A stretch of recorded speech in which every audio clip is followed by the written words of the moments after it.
Any top of the earth ranking is a child of heaven. Normally, before leaving the rankings, they are able to step onto the heavenly ranking. Gu Hengzi is one of the few who became first in the earth ranking but never made it to the heavenly ranking. He was like a fallen genius, almost forgotten by everyone. Only his identity as a Tao envoy kept people remembering him. Now, he appears once again, returning to the heaven and earth ranking. Gu Hengzi has actually replaced Shou Qiaoba at the 41st position. How did he become so powerful? Incredible! Is this the earth ranking first from 1,000 years ago? After a millennium of cultivation, he's finally stepped onto the heavenly ranking. Anyone can challenge the heaven and earth ranking, as long as their age fits. This includes elders of the Tao Palace.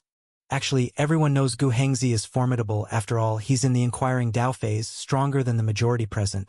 However, their impression of him was limited to the top of the earth ranking, never comparable to the heavenly ranking. Therefore, when Gu Hengzi crushed Shou Qiaoba, who was in the mid-inquiring Tao phase, seizing the Tao Palace rank from him, it was quite surprising. How did Gu Hengzi become this strong? Shou Qiaoba crawled awkwardly from the void, looking at Gu Hengzi with a mix of shock and anger. He and Gu Hengzi were from the same era. Initially, he couldn't defeat Gu Hengzi, but after Gu Hengzi was injured and left the ranking, his own power advanced quickly over the millennium, leaving Gu Hengzi far behind. All this time, he never regarded Gu Hengzi, as the latter's strength was not fit to compare with his. But he hadn't expected that upon meeting again today, Gu Hengzi would slap and seize his Tao Palace rank. This happened despite the rapid growth in Shou Qiaoba's power. This made Shou Qiaoba extremely resentful. Gu Hengzi remained cold and solemn, scrutinizing Shou Qiaoba, appearing neither sad nor happy, without any excitement from defeating Shou Qiaoba, because he hadn't even exerted his full strength. I don't care what grievances you have. You are not permitted to act near Xiyin City. Otherwise, if innocents are harmed, you will bear the responsibility. If you want to settle your grievances, either wait for the celestial contest in the heaven and earth ranking, or go 1,000 miles into the void. Gu Hengzi's voice was majestic and solemn.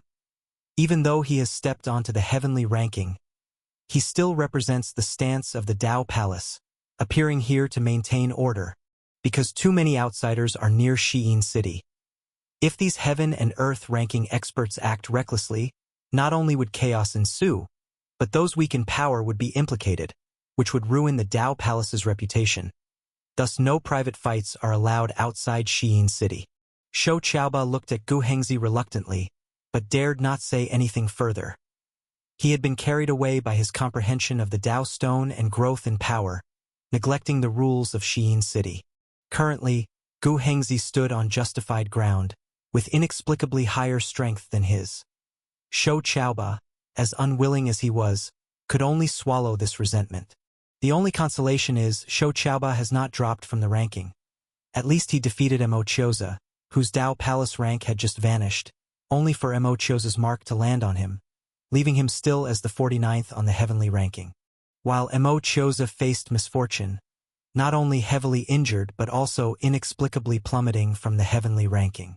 Gu Hengzi standing in midair symbolizes the authority of the Tao Palace, preventing both the Beast Tao race and Demon Tao race from speaking further. Honorable Tao Envoy, forgive me, it was my fault. Shou Qiaoba was sensible enough, immediately bowing and apologizing to Gu Hengzi. Mo Chioza was equally unwilling, but facing Gu Hengzi's formidable presence, he had to bow. Honorable Tao Envoy, forgive me. You too violated the rules. As punishment you must follow me to deal with the formation on distant void platforms. There's a shortage of manpower there. You will make amends. Follow me. Gu Hengzi snorted without objection, turning and flying into the distance. Shou Qiaoba and Mo Chioza exchanged a glance, both somewhat crestfallen, able only to follow suit. Many people looked at Gu Hengzi's departing figure with reverence. Their impression of him has totally changed. Gu Hengzi is now a genius of the heaven and earth ranking, enough to be admired. After Gu Hengzi departed, the crowd erupted into intense discussion. It seems Gu Hengzi may have comprehended the Tao Stone as well. Indeed, there's no other explanation. Mo Chioza, having comprehended the Tao Stone of the city of no pretense, dared to ignore Shou Chaoba. Unexpectedly, Shou Chaoba had also comprehended a Tao Stone, rapidly advancing in strength, striking away Mo Chioza with a single hit. However, like a mantis stalking a cicada, unaware of the oriole behind, Gu Hengzi suddenly strikes Shou Chaoba. Everyone is speculating that Gu Hengzi might also have strengthened through comprehension of a Tao Stone. So it seems many geniuses of the heaven and earth ranking have comprehended the Tao intentions on the Tao Stone. This Tao Stone of the city of no pretense has unexpectedly elevated the overall strength of all the geniuses on the heaven and earth ranking. This year's celestial contest in the heaven and earth ranking seems more intriguing. Not started yet, it has already brought such surprises to everyone. What kind of performance will the other geniuses exhibit? Everyone is eagerly waiting. Gu Hengzi left the center of turmoil, heading towards the void 1,000 miles away.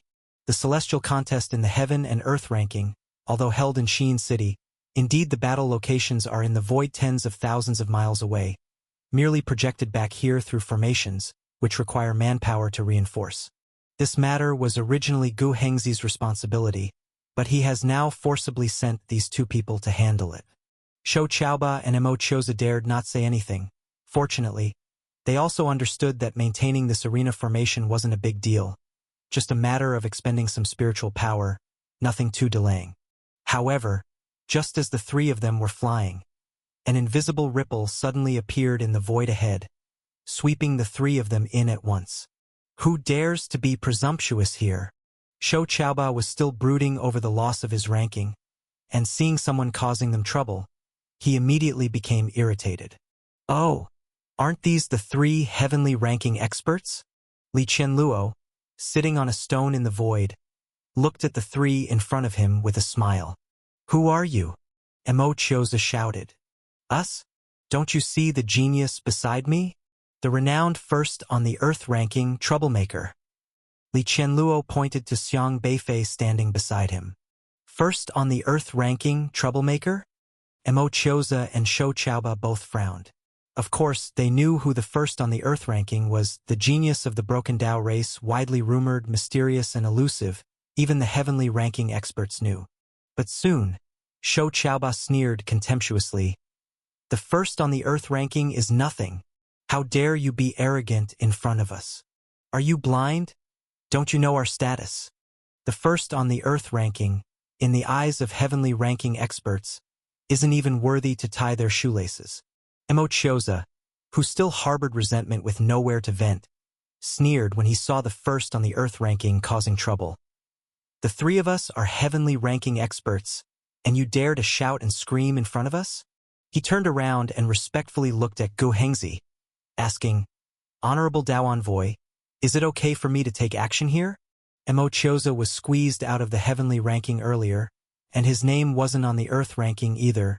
Now he was eager to quickly get a ranking for himself. Although the first on the earth ranking was not as good as the 100th on the heavenly ranking, it wasn't too humiliating. However, considering that Gu Hengzi, with his powerful and majestic Tao Palace strength, was right next to him, he still needed to consult him.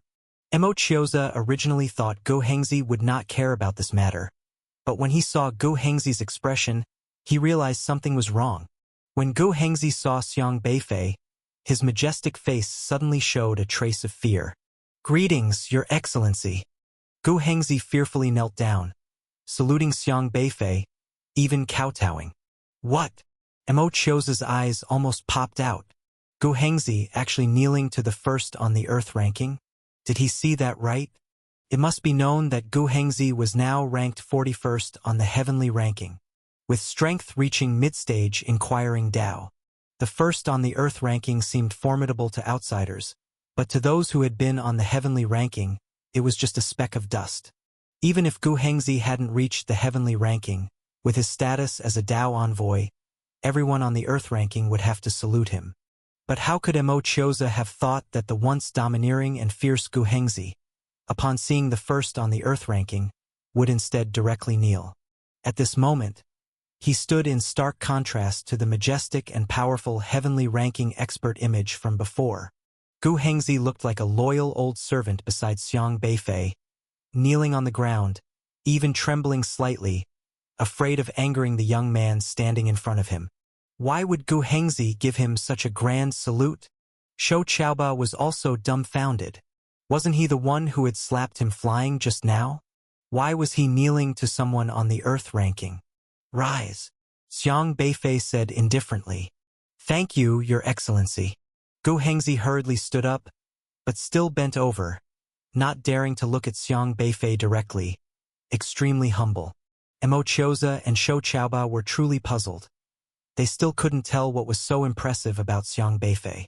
Shou Chaoba said, Honorable Dao Envoy, this guy is just a small first on the earth ranking. Not even worthy of carrying our shoes, he should be the one kneeling. Shut up. How dare you speak nonsense in front of His Excellency? Kneel down and apologize. Gu Hengzi glared angrily, and a powerful aura burst forth, pressing down on Mo Chioza and Shou Chaoba. These two were no match for Gu Hengzi at all, and with a thud, they kneeled on the ground. Gu Hengzi, don't push it too far. Shou Chaoba gritted his teeth. He was also a top-ranked martial artist, and to kneel to the first on the earth ranking was simply humiliating. However, a golden light shone from Gu Hengzi's eyes, infusing into Shou Chaoba and Mo Chioza's eyes, and the two of them were momentarily stunned and rendered speechless. Gu Hengzi came from the divine sense race, cultivating various perceptions, including intuition, perception, hearing, smell, sight, pain, taste, and so on. As long as a person is conscious, they have corresponding feelings. When he battled others, he could rely on his powerful intuition to react timely in advance, with every move of the opponent within his perception. The battle power of the divine sense Dao is actually extremely formidable. They can not only use intuition to resist the enemy but also confuse others' intuition, hearing, smell, and other senses, making it impossible for the opponent to make accurate judgments. At this moment, Gu Hengzi was precisely manipulating his abilities, making Shou Chaoba and Mo Chioza feel panic, not daring to speak again. Honorable Dao Envoy, forgive them, they offended you, and I have already taught them a lesson. Gu Hengzi turned his head, the severity on his face disappeared, and he became once again filled with a trembling fear. It seems your strength has improved quite a bit, Xiang Beifei said. Thanks to your guidance, my lord, which I remember deeply. Gu Hengzi listened to Xiang Beifei's words with a face full of gratitude. His soul had once been injured, and his cultivation was unable to advance a step. But ever since the Dao stones appeared, Gu Hengzi had comprehended all the Dao embryos on the Dao stones. He felt that these Dao embryos seemed tailor-made for him, and by cultivating along the Dao embryos, integrating them with his divine sense Dao, his soul reached an unprecedented, special realm. As a result, not only were the hidden wounds of his soul healed, but his strength also advanced by leaps and bounds. 1,000 years ago, Gu Hengzi was originally first on the earth ranking, possessing great strength. Naturally, after the hidden wounds of his soul were healed, his power soared.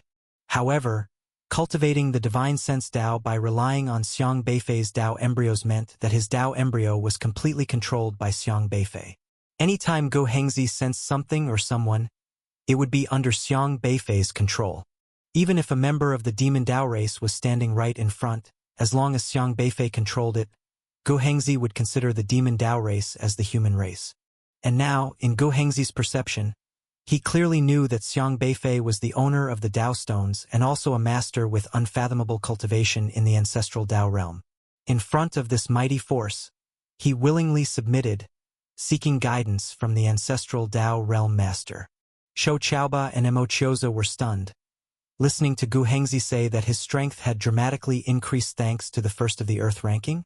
Is this a joke? But looking at Gu Hengzi's attitude towards Xiang Beifei, they could not see any hint that Gu Hengzi was joking. Your Dao can actually be improved much more. After all, there are 8 Dao stones, and you've only comprehended 5, Xiang Beifei said calmly. Gu Hengzi naturally understood this as well, and he hurriedly said, I earnestly beg for your guidance, Honorable Dao Envoy. Xiang Beifei smiled slightly and said, I don't take disciples, only missing a servant for errands. If you listen, I can offer guidance from time to time. Upon hearing, Gu Hengzi was overjoyed and immediately knelt again, kowtowing. Your servant greets master. Becoming a servant to a master in the ancestral Dao realm was something he could not wish for more. It was far better than being in the Dao Palace, where though there are masters in the ancestral Dao realm, they are far beyond his reach. Now having the chance to follow a master in the ancestral Dao realm, how could he refuse? Being a servant to a master of the ancestral Dao realm was a highly esteemed title to declare. From now on, call me young master. Yes, young master. Your servant will dedicate wholeheartedly to serving you, not wasting your training and trust in me, Gu Hengzi respectfully said. In his consciousness, everything had completely changed. Xiang Beifei was his true master, and now in his heart, there was only this noble presence before him. As for the Dao Palace, in his eyes, it was not worth mentioning. As long as you understand. In reality, the injury on Gu Hengzi's soul was healed by Xiang Beifei. When Xiang Beifei decided to make Gu Hengzi his insider, he introduced a power of reverting to simplicity into Gu Hengzi's body. Since he had decided to have Gu Hengzi work for him, he needed Gu Hengzi to become stronger. With this, Gu Hengzi's status in the Dao Palace would rise accordingly, enabling him to access more matters, allowing him to serve the human race better in the future. Xiang Beifei glanced at Shou Chaoba and Mo Chioza, waved his hand, and directly threw them into the corner, blocking their perception, not letting them participate in the conversation. He needed to ask Gu Hengzi about some matters regarding the Dao Palace. Last time in Jingxi City, such a thing happened. Dao Palace doesn't seem to blame you, Xiang Beifei asked. The Jingxi City incident caused Dao Palace to not only lose personnel, but they were also humiliated. Normally, they wouldn't let it go easily. Gu Hengzi replied respectfully, No, Wu Keshi holds the largest responsibility. Our job was just to run errands. Surviving is a miracle. Dao Palace hasn't completely investigated the matter yet, mainly because 2 domain-level elders in the Inquiring Dao stage died, and they were critically injured and killed by Divine Soil Merciful Hand, so the blame from above naturally fell on the 3rd Inquiring Dao stage elder, Wu Keshi. However, Gu Hengzi and the other 2 elders in charge of Inquiring Dao were not blamed. They were just questioned extensively, and once nothing was found, they were let go.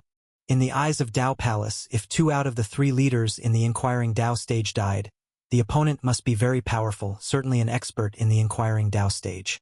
Thus, even if Gu Hengzi and those in the Inquiring Dao stage showed abnormalities, they wouldn't be blamed, and Wu Keshi, being the top boss, was the one to be held accountable. Therefore, Gu Hengzi is still a Dao envoy, continuing to investigate the origins of the broken Dao race. Gu Hengzi is a highly capable person. Initially, when the broken Dao race first emerged, he was responsible for investigating them. With his keen intuition, he identified the connection between the Dao Stone and the broken Dao race and traced it to the Crane Dao race. Lately, as the Dao Stone suddenly appeared in the city of No Pretense, he also went outside the city of No Pretense, comprehending 5 Dao Stones. By relying on the Dao Stone's realm, he successfully advanced from the early stage of Inquiring Dao to the mid-stage. Within Dao Palace, the competition is extremely intense, as many experts are gathered here. Each realm advancement greatly increases one's status internally, expanding their authority. Thus, after experiencing the Jingxi City incident, Gu Hengzi, instead of being implicated, saw his strength skyrocket with Xiang Beifei's help, received a promotion within Dao Palace, and was exposed to more matters. I have a few things to ask you. Tell me thoroughly, Xiang Beifei stated. Young master, ask freely. Gu Hengzi responded immediately. What's the matter with the blood soil in Xiyin City? Xiang Beifei asked. Gu Hengzi immediately replied, Blood soil is a method Dao Palace specifically uses to target the human race. They use the blood bones and divine souls of the human race as mediums to detect the breath of the human race. Once a human race approaches, the blood soil will be triggered. But I haven't detected the existence of this formation, Xiang Beifei said. That's because of the ancestral implement Heavenly Spear. The blood soil formation is connected to the ancestral implement. Gu Hengzi replied. So that's how it is. Xiang Beifei's previous assumptions were correct. No wonder he couldn't perceive the blood-soil formation's existence. The ancestral implement is indeed powerful, it can suppress his perception too. How much do you know about the heavenly spear? It has consumed many other ancestral implements, extremely powerful. I once heard Dao Palace elders mention that currently, this ancestral implement heavenly spear should rank 12th. Gu Hengzi said. There's a ranking for ancestral implements? Xiang Beifei asked in surprise. Yes, each ancestral implement is derived from the differentiation of Dao implements, with 3,000 great Daos differentiating into 3,000 ancestral implements. However, ancestral implements engulfing each other result in differences in the origin power they absorb, meaning their strengths vary, Gu Hengzi explained. How are ancestral implements classified? How is the number of remaining ancestral implements determined? Xiang Beifei asked. Ancestral implements have mutual sensing because they originate from the same source, so they are aware of each other's remaining origin power from the Dao implements. Currently, only 13 ancestral implements remain in this world. According to the feedback from the heavenly spear, its origin power ranks only 12th. 12th place, which is considerably powerful, making it impossible for Xiang Beifei to approach. What about the other ancestral implements? Where are they located? Xiang Beifei asked. I only know that Xin City and Xiang City each have an ancestral implement guarding them, and several elders in the ancestral Dao realm likely wield ancestral implements too. As for the rest, I don't know because my position in Dao Palace isn't high, and I don't qualify to inquire much, Gu Hengzi said. Though Gu Hengzi is a Dao envoy when it comes to ancestral implements which only masters in the ancestral Dao realm can wield, he isn't qualified to know much. Next time, go and find out clearly about the ancestral implements, Xiang Beifei commanded. Yes, Gu Hengzi nodded. To maintain the blood-soil formation, does it really require killing a human every month? Xiang Beifei asked. Yes, Gu Hengzi answered. Xiang Beifei squinted his eyes, and in a deep voice asked, How many humans has Dao Palace currently captured? Since this is not under my charge, I'm not sure. Please forgive me, sir. Gu Hengzi bowed his head.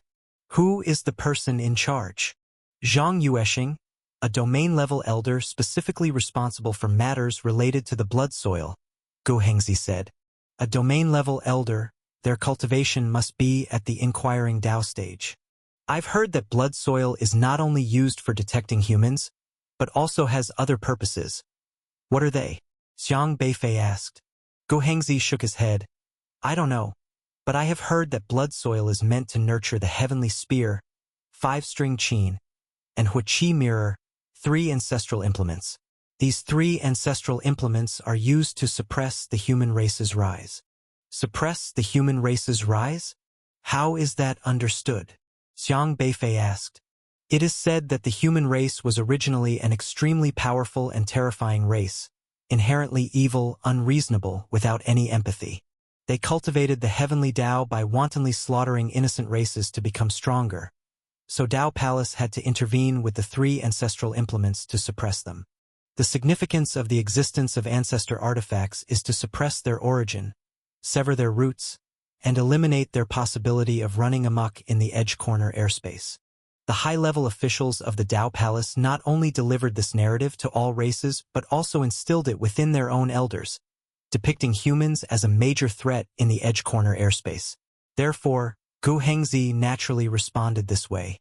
Xiang Beifei said indifferently, I am of the human race. Gu Hengzi's face immediately changed, turning pale with fright, and he hurriedly said, Forgive me, young master. This old slave didn't recognize the mountain of Taishan. Those words were only.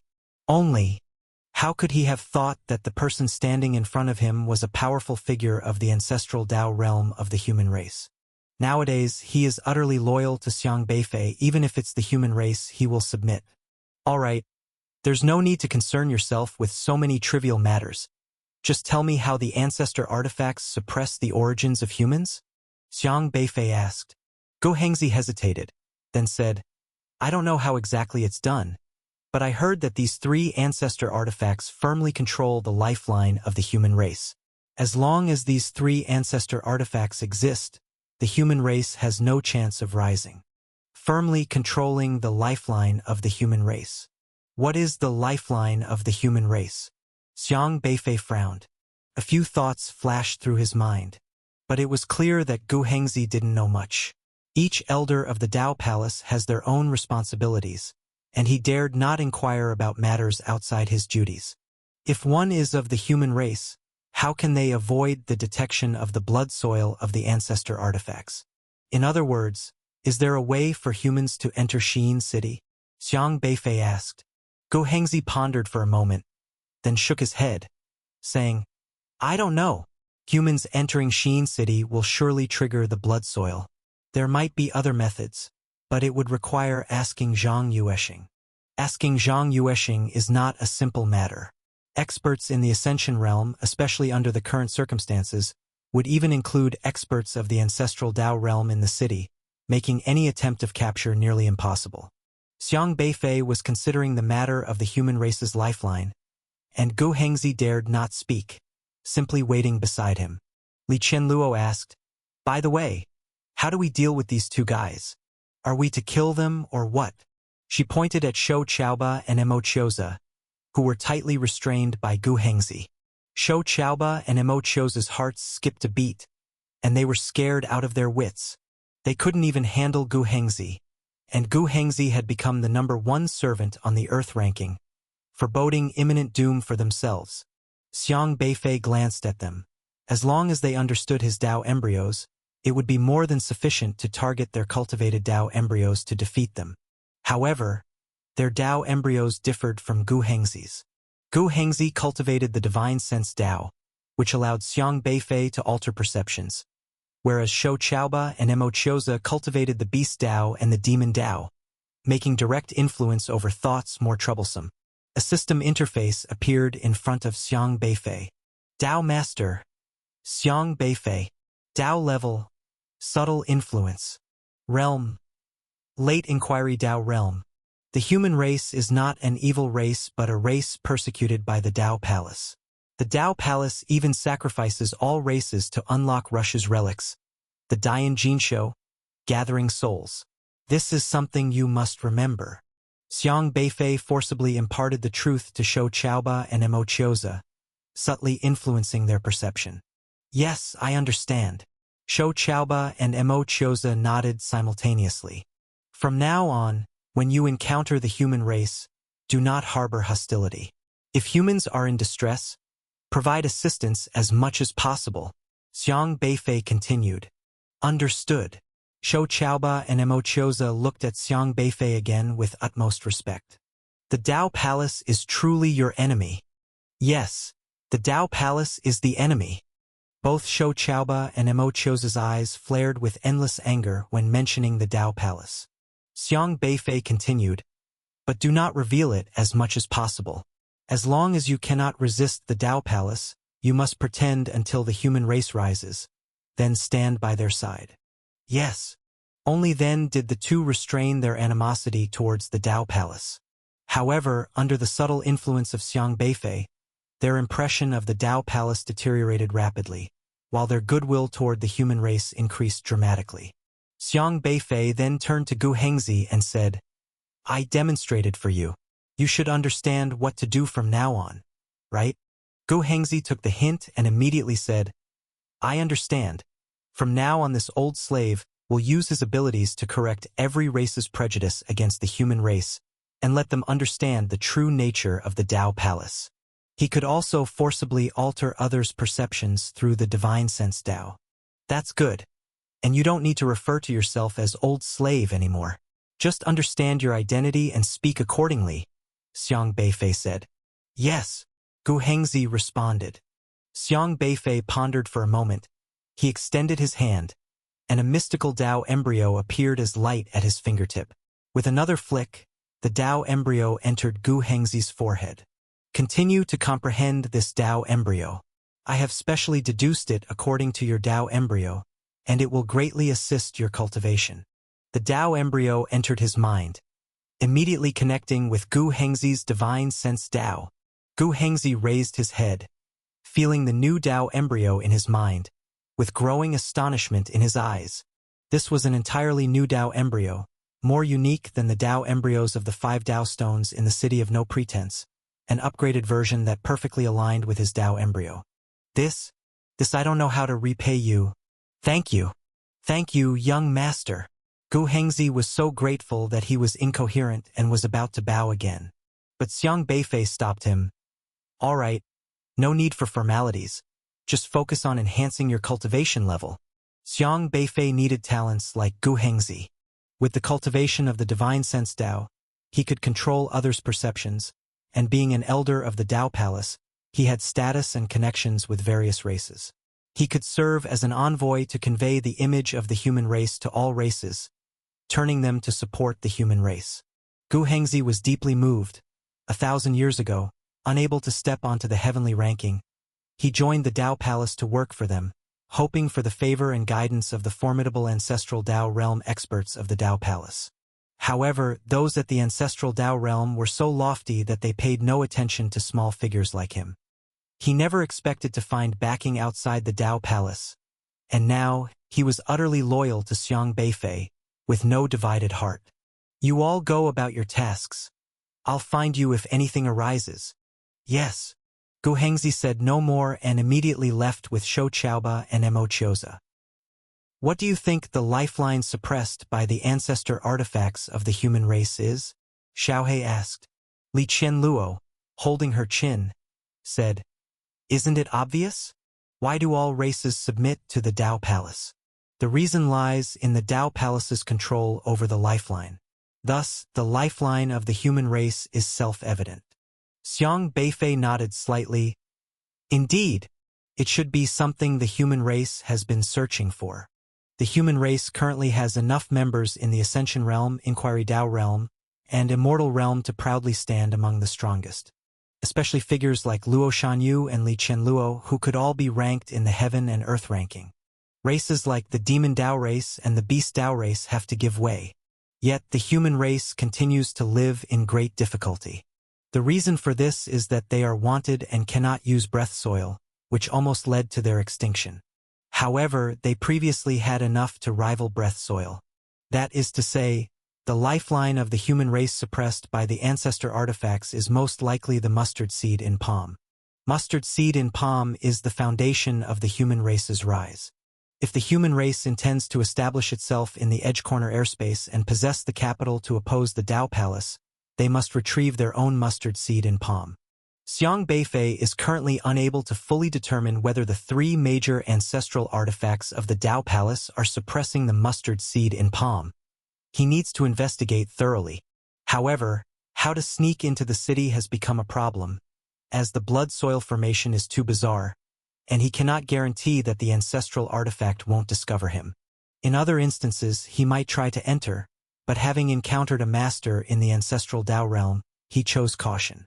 Against masters in the ancestral Dao realm, he has no chance of winning. How about I go in and take a look? You wait for me outside, Li Qianluo said. Do you think the ancestral artifact won't discover you? Xiang Beifei asked. I might be thick-skinned and tough, but I'm excellent at running away, Li Qianluo said confidently. Xiang Beifei laughed helplessly and shook his head, saying, Forget it. You might get into trouble later. Don't worry about me. I'm a bit different from you. I won't be marked by the blood soil. Besides, I've seen masters in the ancestral Dao realm. Even if I can't beat them, I can still escape, Li Qianluo said. Are you so confident? Of course. Li Qianluo handed a piece of Shun Li to Xiang Beifei, saying, Hold on to my Shun Li here, and I'll find you with it. All right, if you go in, be cautious and don't provoke those you shouldn't, Xiang Beifei advised. Got it. Li Qianluo waved his hand, leapt into the void, and flew in the direction of the crowd, soon disappearing among them. Let's scout the situation around Xiyin City. Xiang Beifei called Xiaohe, heading in another direction. At this time, near Xiyin City, more and more people gathered. Just now, Gu Hengzi suppressed Shou Qiaoba and took his heavenly ranking position, and the matter is still being talked about, yet it also served as a warning to other heaven and earth ranking talents.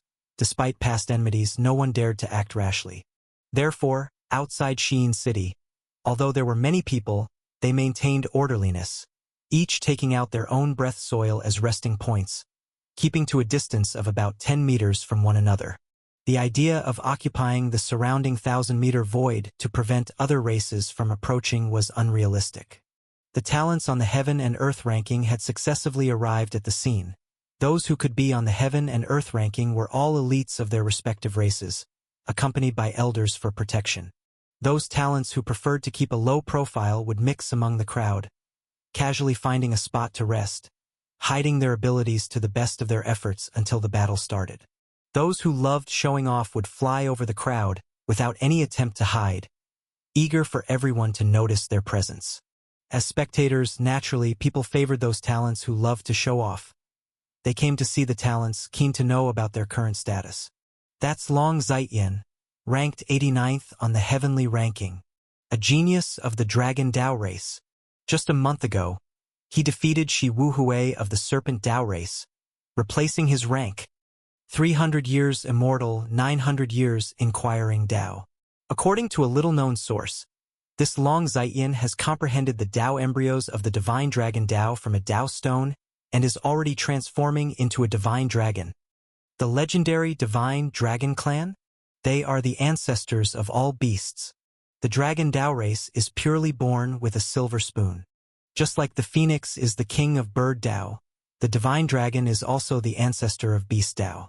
Both Dragon Dao race and Serpent Dao race belong to the lineage that cultivates close to the Dao embryo of the divine Dragon Dao, and the Dragon Dao race is even closer. Long Zaiyan is less than 1,000 years old and already ranked 89th on the heavenly ranking, but his potential is certainly not limited to this. Because he just happened to meet the 89th ranked Shi Wuhui and easily defeated him. If he meets talents with higher ranks, perhaps he might not fall short. In any case, everyone had high expectations for him. Besides the listed talents, quite a few unlisted talents were also recognized, notably those who were once defeated by the Broken Dao race. Look, isn't that Chen Yinxiu, the former number 1 on the Earth ranking? He's actually here too. I remember he was defeated and lost his number 1 ranking to the Broken Dao race affairs, right? That must have been a disgrace. Indeed. But he quickly climbed back to rank 62. However, he's definitely not satisfied with this strength. I saw Chen Yinxiu outside the city of No Pretense last time, and he's said to have comprehended the Dao embryos of 5 Dao stones, greatly enhancing his cultivation. It seems Chen Yinxiu is here this time seeking revenge on Broken Dao affairs, eager to reclaim his number 1 Earth ranking. We'll see a good show. Informed cultivators discussed the matters concerning Chen Yinxiu among themselves.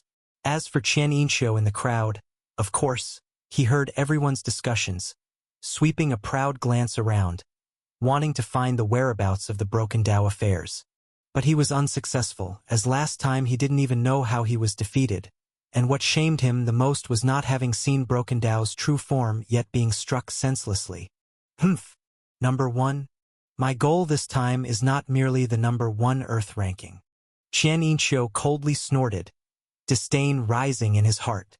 This group of people thought he was here this time to reclaim the Earth ranking number 1. How they underestimated him. His ambition was greater this time, aiming directly for the heavenly ranking. The Dao embryos of those 5 Dao stones have greatly enhanced my understanding of sound Dao. Now, with my strength, I will surely grind that Broken Dao affairs brutally into the ground. Chen Yinxiu was full of confidence. Through comprehending the Dao stone, he had completely transformed. This time he came intending first to seek revenge for past grievances, and then challenge the heavenly ranking. Unfortunately, he probably didn't realize that the Dao stone he comprehended was actually a creation of those grievances. He wasn't the only one harboring such thoughts. Among the many geniuses who came this time, not only those esteemed ones on the ranking but also those previously kicked off the ranking showed up. Xiang Beifei opened more than 50 side accounts, which meant over 50 people were forced off the ranking. Now they have comprehended the Dao embryos, their cultivation soaring, all prepared to face the broken Tao race's geniuses and reclaim their standings. The Heaven and Earth ranking tournament had not yet commenced, but the atmosphere inside and outside Xi'an City had turned extremely subtle, with powerful battle intents crisscrossing. Geniuses were everywhere, as if a single grasp could capture a significant number, each entitled to rank. Suddenly, Xi'an City emitted a distant tremor that attracted everyone towards it. This ancient and vast city of Xi'an felt like a dormant beast slowly awakening. The symbolic Lydian spear pointed to the void, creating a whirlpool in the void, a majestic aura spreading out, encompassing all those present. Under this aura, everyone involuntarily became solemn, gazing in awe at the beam of light in the void. Atop the Lydian spear stood a grand and majestic figure, bathed in golden light, like a supreme deity descending upon the world, extremely dazzling. No one saw his exact appearance, yet his presence evoked countless exclamations. "It's the ancestral Tao realm elder from Tao Palace," someone shouted, and everyone held their breath, looking reverently at the deity in the sky. An expert of the ancestral Tao realm, a realm everyone dreamed of attaining, some having lived for thousands of years yet only reaching immortality. The ancestral Tao realm to them was an unattainable goal, representing the most powerful they could imagine, an absolute sovereign in the world. The appearance of the ancestral Tao realm master was enough to prove Tao Palace's emphasis on the Heaven and Earth ranking tournament. All of Xi'an City quieted down, no excess sound for fear of offending the deity in the sky. Heaven and Earth ranking descends upon the world. Countless races contend for the Tao. Today, everyone gathers here to inquire about the Tao and strive heroically in the world. On behalf of Tao Palace, I welcome your arrival. A pure and ancient voice reverberated, echoing in everyone's ears, rolling like thunder, containing supreme Tao embryos, inspiring admiration. The ancestral Tao realm voice shook everyone's soul. Under this powerful presence, everyone's soul trembled, for a moment being carried away by the voice, as if whatever the deity said was true, truly all-encompassing submission. Of course, the ancestral Tao realm master in the sky was Wu Yanwei, also the ancestral Tao realm powerhouse guarding Xi'an City, one of Tao Palace's absolute rulers. Originally, the Heaven and Earth ranking tournament was scheduled for a later time, but its sudden advancement has a reason. Wu Yanwei's voice rang again. Everyone attentively listened to him, uncertain about this, as it disrupted many people's rhythm of secluded cultivation, being held once every 500 years. Wu Yanwei continued, "As everyone knows, there is a powerful ancient battlefield of gods and demons in Edge Corner airspace, where countless heroes once fought for supremacy. This place is named Common Valley. Common Valley. Everyone's spirits lifted. This place was familiar to many. Almost everyone knew what Common Valley signified. Back then, the human race fought Tao Palace in Common Valley, with Tao Palace suffering severe losses, a widely known event. Common Valley is an extremely perilous place but also full of opportunities. The ancient battlefield witnessed innumerable masters fall, leaving behind numerous masters' transmissions. Many years ago, Common Valley was sealed, inaccessible to anyone, but now it's reopening. Common Valley, the ancient battlefield, a place where countless deities fell, possessing an endless bounty of transmitted treasures, though extremely treacherous, with its entrance guarded by Tao Palace, inaccessible. They hadn't anticipated Tao Palace would announce this news. Wu Yanwei continued, "Tao Palace is based on race. Our founding purpose was to protect each race from being devoured by void power. We researched Common Valley for many years, finally unraveling some of its dangers.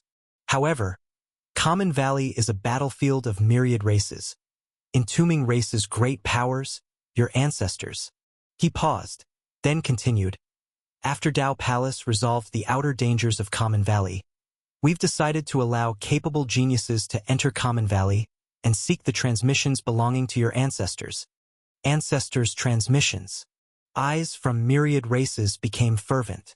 Each race in Edge Corner airspace historically had its moments of glory.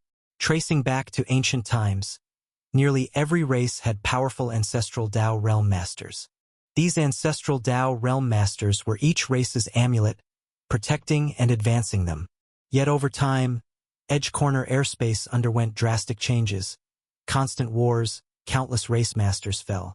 It's said that 10,000 years ago, a monumental battle erupted in Edge Corner airspace, gathering countless ancestral Tao realm masters in Common Valley. They fought in the blood-drenched ancient battlefield, with many races' ancestors falling within. Ancestors fell, but their transmissions remained. If everyone could enter Common Valley and acquire its transmissions, leading their race to soar, it might be possible. With this thought, all geniuses' eyes became fervent, looking at the deity in the sky. Wu Yenwei under spotlight, bathed in holy light, continued, Common Valley's ancestors' transmissions are quite unique. Naturally, it's easier for corresponding race descendants to acquire them. Thus, this Heaven and Earth ranking tournament is meant to select capable individuals to enter Common Valley. Anyone who can reach the ranking qualifies for entry, whether it's the Heavenly or Earth ranking, enabling them to seek their ancestors.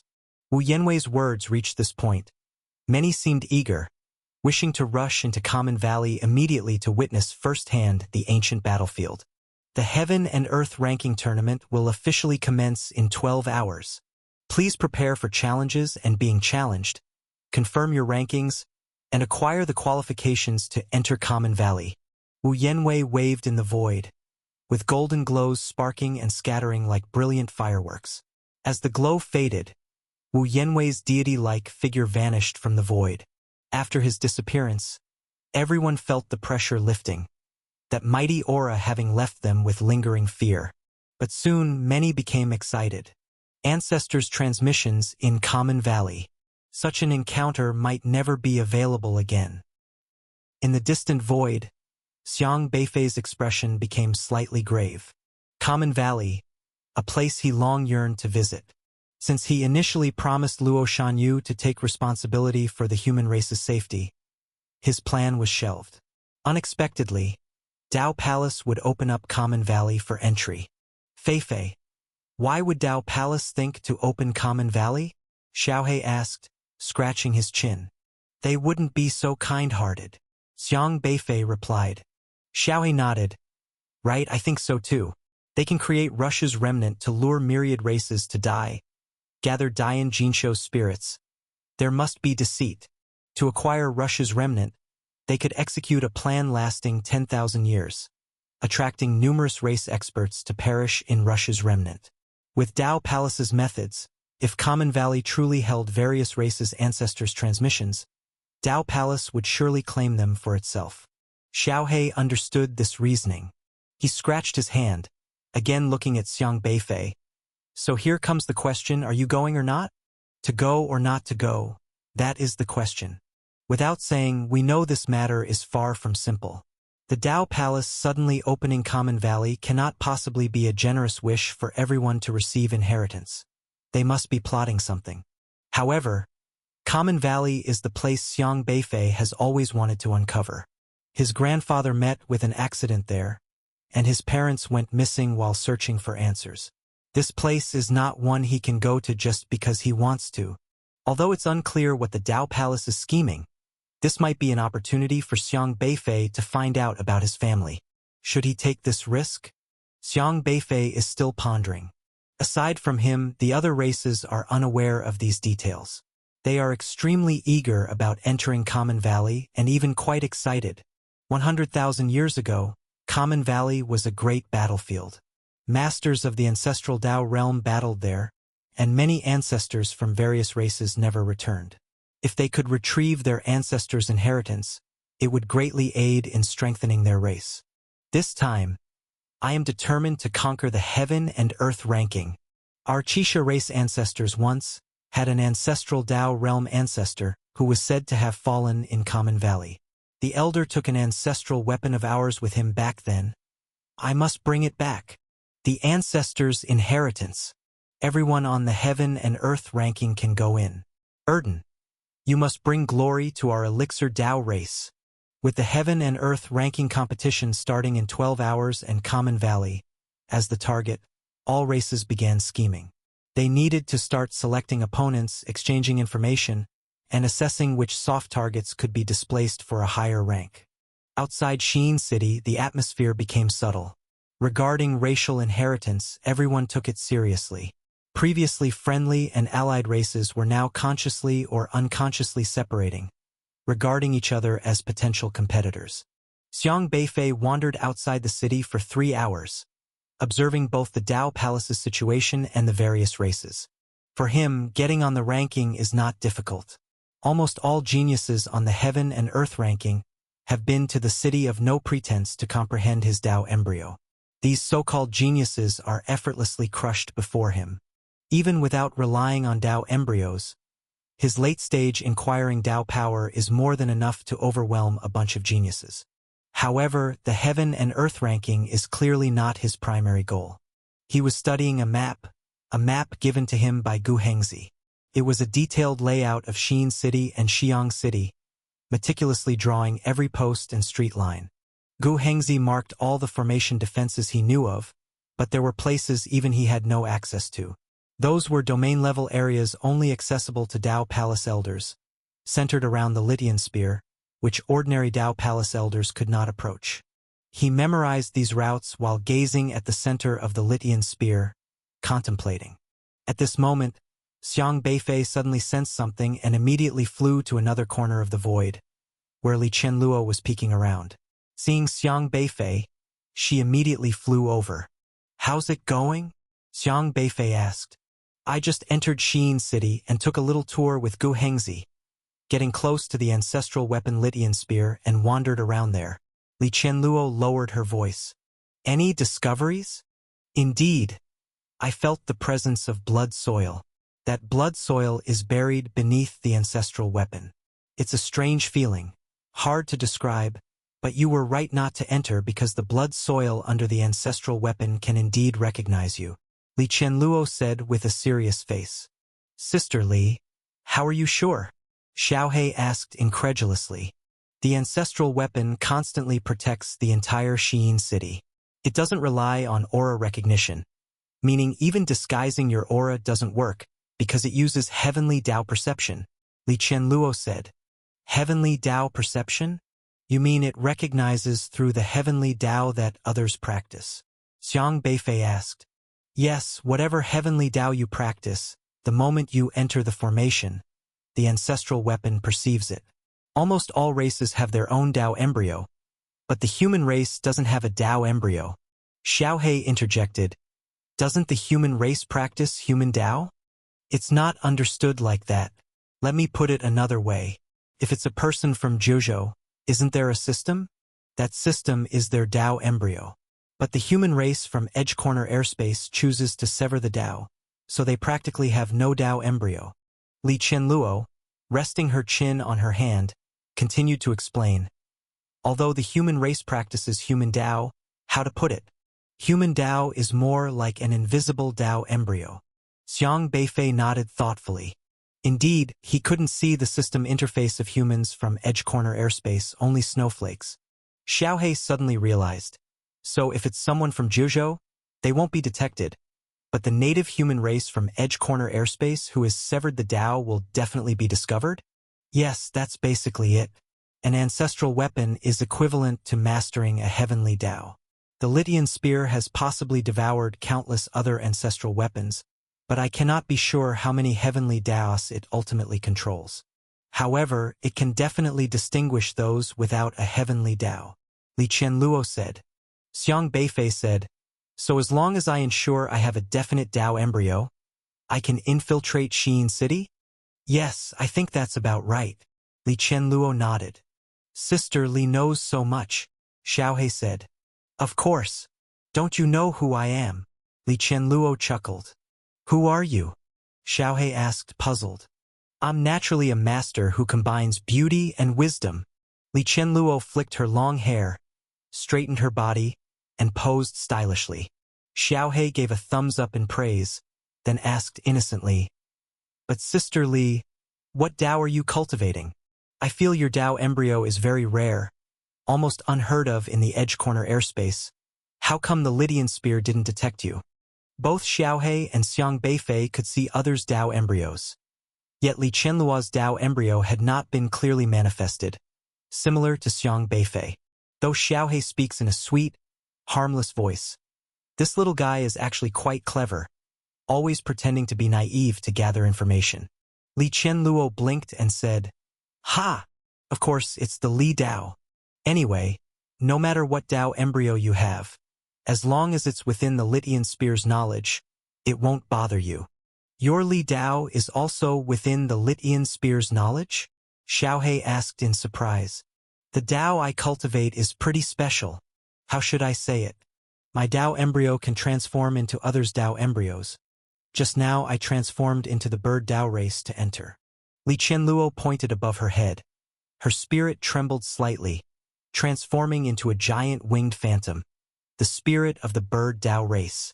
Xiang Beifei glanced subtly, carefully observing Li Qianluo's spirit. Li Qianluo spoke and then surveyed Xiang Beifei. "You should be able to do it too, right? How do you know I can?" Xiang Beifei asked. "Because you are very special. You're human, but definitely not an ordinary human." "I'm not a fool. How could I not see that?" Li Qianluo said with a cheeky smile. "How can you see that?" "Using my brain." Li Qianluo pointed to her head, proudly saying, "Everyone in Jiuzhou has a system, but no one has yet reached the immortality stage. Even Uncle Luo only reached immortality after leaving Jiuzhou. Except for you. I think you must be a person without a system, or maybe you can simulate all systems, making everyone in Jiuzhou go round in circles. That's the only possibility." Xiang Beifei gave a subtle nod but did not refute, only looked thoughtfully at Li Qianluo. "Can she also transform into other races' Dao embryos? By the way, before you go in, you'd better choose a suitable Dao embryo because after entering the city, if you suddenly disguise as another Dao embryo midway, the ancestor's weapon will immediately detect your location," Li Qianluo advised. "Understood." Xiang Beifei pondered for a moment, thinking about which Dao embryo to use. Usually, when wandering around, he would disguise as any Dao embryo he wanted, but this time the restriction is quite severe. To avoid detection, he can only select one Dao embryo. "Then I'll go with this one." At this moment, a system interface appeared above Xiang Beifei's head. "Dao Practitioner, Taixian, Dao Embryo, Transforming Dao, Realm, Immortality Stage." The transforming Dao can help him switch appearances more easily, and if discovered, he can quickly change into someone else and blend into the crowd. "What Dao embryo are you disguising as?" Li Qianluo asked. "Transforming Dao." Xiang Beifei did not hide it. Li Qianluo held her chin. Transforming Dao is good. You should be able to transform with me together. I need to think of a different Dao embryo. It's a waste if it's the same ability." She clenched her right hand and struck her palm. "Then I'll choose the Divination Dao." "Divination Dao?" Xiang Beifei looked at Li Qianluo in surprise. "Yes, Divination Dao. I can help you turn bad luck into good. Of course, this ability is actually quite unreliable. I'm not very good at it, but sometimes it's quite useful for escaping," Li Qianluo said with a cheeky smile. Xiang Beifei raised his eyebrows slightly. He glanced at Xiaohe again. Xiaohe also propped his chin, meeting his gaze. The Divination Dao, they were not unfamiliar with it. "All right, then use this." Xiang Beifei did not ask further. The two of them quickly flew towards Xiyin City. As they descended towards Xiyin City, Xiang Beifei heightened his vigilance, cautiously observing the movements around him.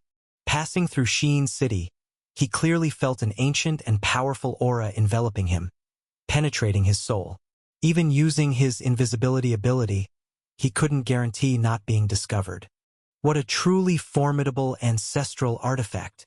Xiang Beifei's expression was also quite solemn. Under such circumstances, if he recklessly relied on his usual brick to fix the formation and charge in, he would likely be discovered immediately. Because the brick was just an incomplete ancestral artifact, whereas the Litian spear was a complete ancestral artifact. This time entering the city, he would face significant restrictions. The strong aura pressed against his soul, seemingly detecting the Dao embryo Xiang Beifei cultivated, and quickly receded. The entire process happened in an instant, but an imprint of Xiang Beifei had already been recorded by the ancestral artifact. They landed in an alley, the streets crowded with masters of various races, all fervently discussing either the masters of different races or matters concerning the common valley. This way, Li Qianluo had come in and out with Gu Hengzi earlier, but Gu Hengzi had other tasks, and it would be too conspicuous to bring them along, so he didn't come this time. However, Xiang Beifei had already seen the map sent by Gu Hengzi, so he had a good idea of the streets and alleys of Xi'an City and knew where to go. Xi'an City dispatched many masters for this heaven and earth ranking competition, with quite a few Inquiry Dao realm masters coming here to maintain order. Elders lurked in relatively hidden corners of the streets, watching everyone's movements, and any unusual behavior would be noticed. Gu Hengzi worked efficiently, marking all the sentry posts and clearly indicating the range they covered. This saved Xiang Beifei a lot of trouble because within the ancestral artifact's range, he dared not to glance around indiscriminately.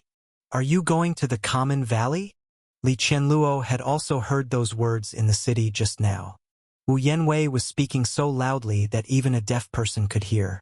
"I'll see at the time." Xiang Beifei didn't consider these things. He first needed to understand the ancestral artifact. "I always feel that Dao Palace suddenly opening the common valley isn't well-intentioned. You should understand this too, and if you do go, be careful," Li Qianluo advised. "I know what I'm doing." Xiang Beifei walked on the bustling street, slipping into an alley, past a sentry that had been surveying the area, heading towards the center of the Lydian Spear. The journey here wasn't easy, as there were too many people, and Xi'an City had regulations. Other than specific landing places designated for flying out of the city, flying wasn't allowed in the other streets and alleys. The entire city was under aerial control. After trekking for half an hour, they finally approached the city center. Ahead was already the central forbidden zone of the city, impossible to go further, encircled by a city wall only 2 meters high, but no one dared to casually climb over this low wall. Xiang Beifei looked up, already able to see the Lydian Spear up close from here. Of course, the Lydian Spear was still approximately a kilometer away, but from here, it shot skyward, exuding a vast aura that awed one's spirit. "I only walked this far earlier and didn't go further, but I saw a river over here." Li Qianluo signaled Xiang Beifei to turn left, bypassing a willow tree, where there was a 3 to 4 meter wide stream behind it. This river continues into the city wall, and there seems to be a special aura underneath. I can't quite describe what it is, but this river is closely related to Xi'an City's formation, said Li Qianluo. Xiang Beifei looked at the flowing river. The water was clear enough to see the bottom, with aquatic plants swaying beneath. Yet the more he looked, the more familiar this river seemed. To be precise, it was the aura emanating from the river that was familiar, very oppressive. Though the water was lively, it exuded an indescribable dead energy.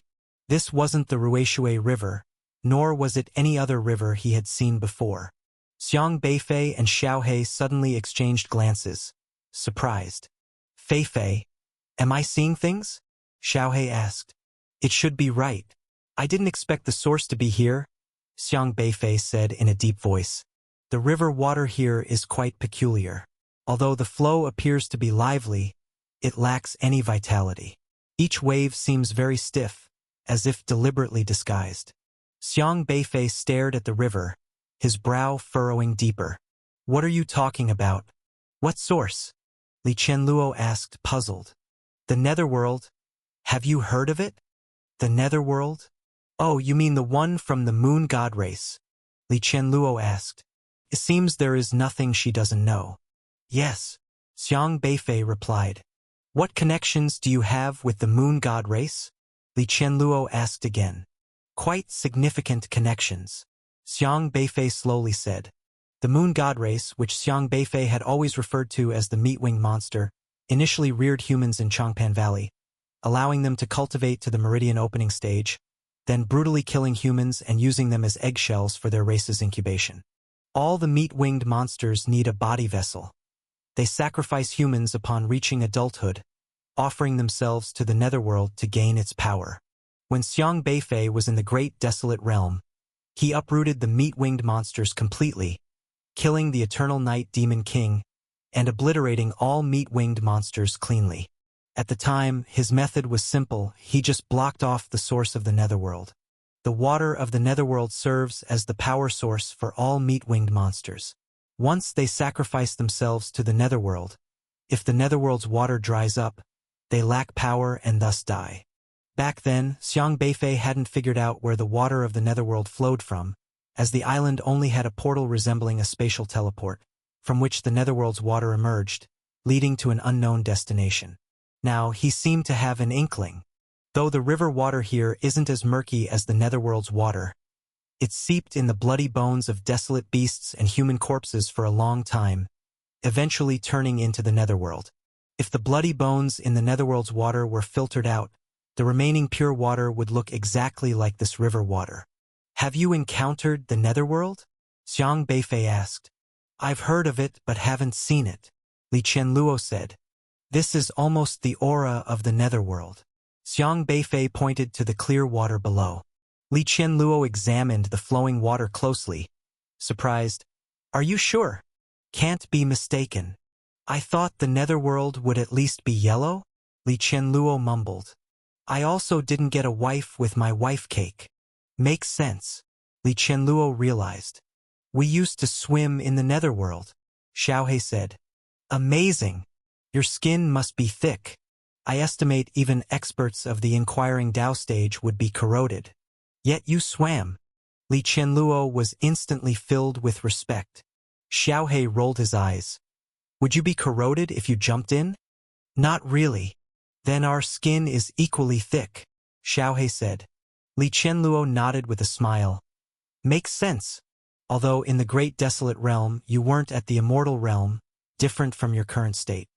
At that time, Xiang Beifei was merely at the heavenly connection stage, yet he had immunity to the netherworld's water, which was quite remarkable.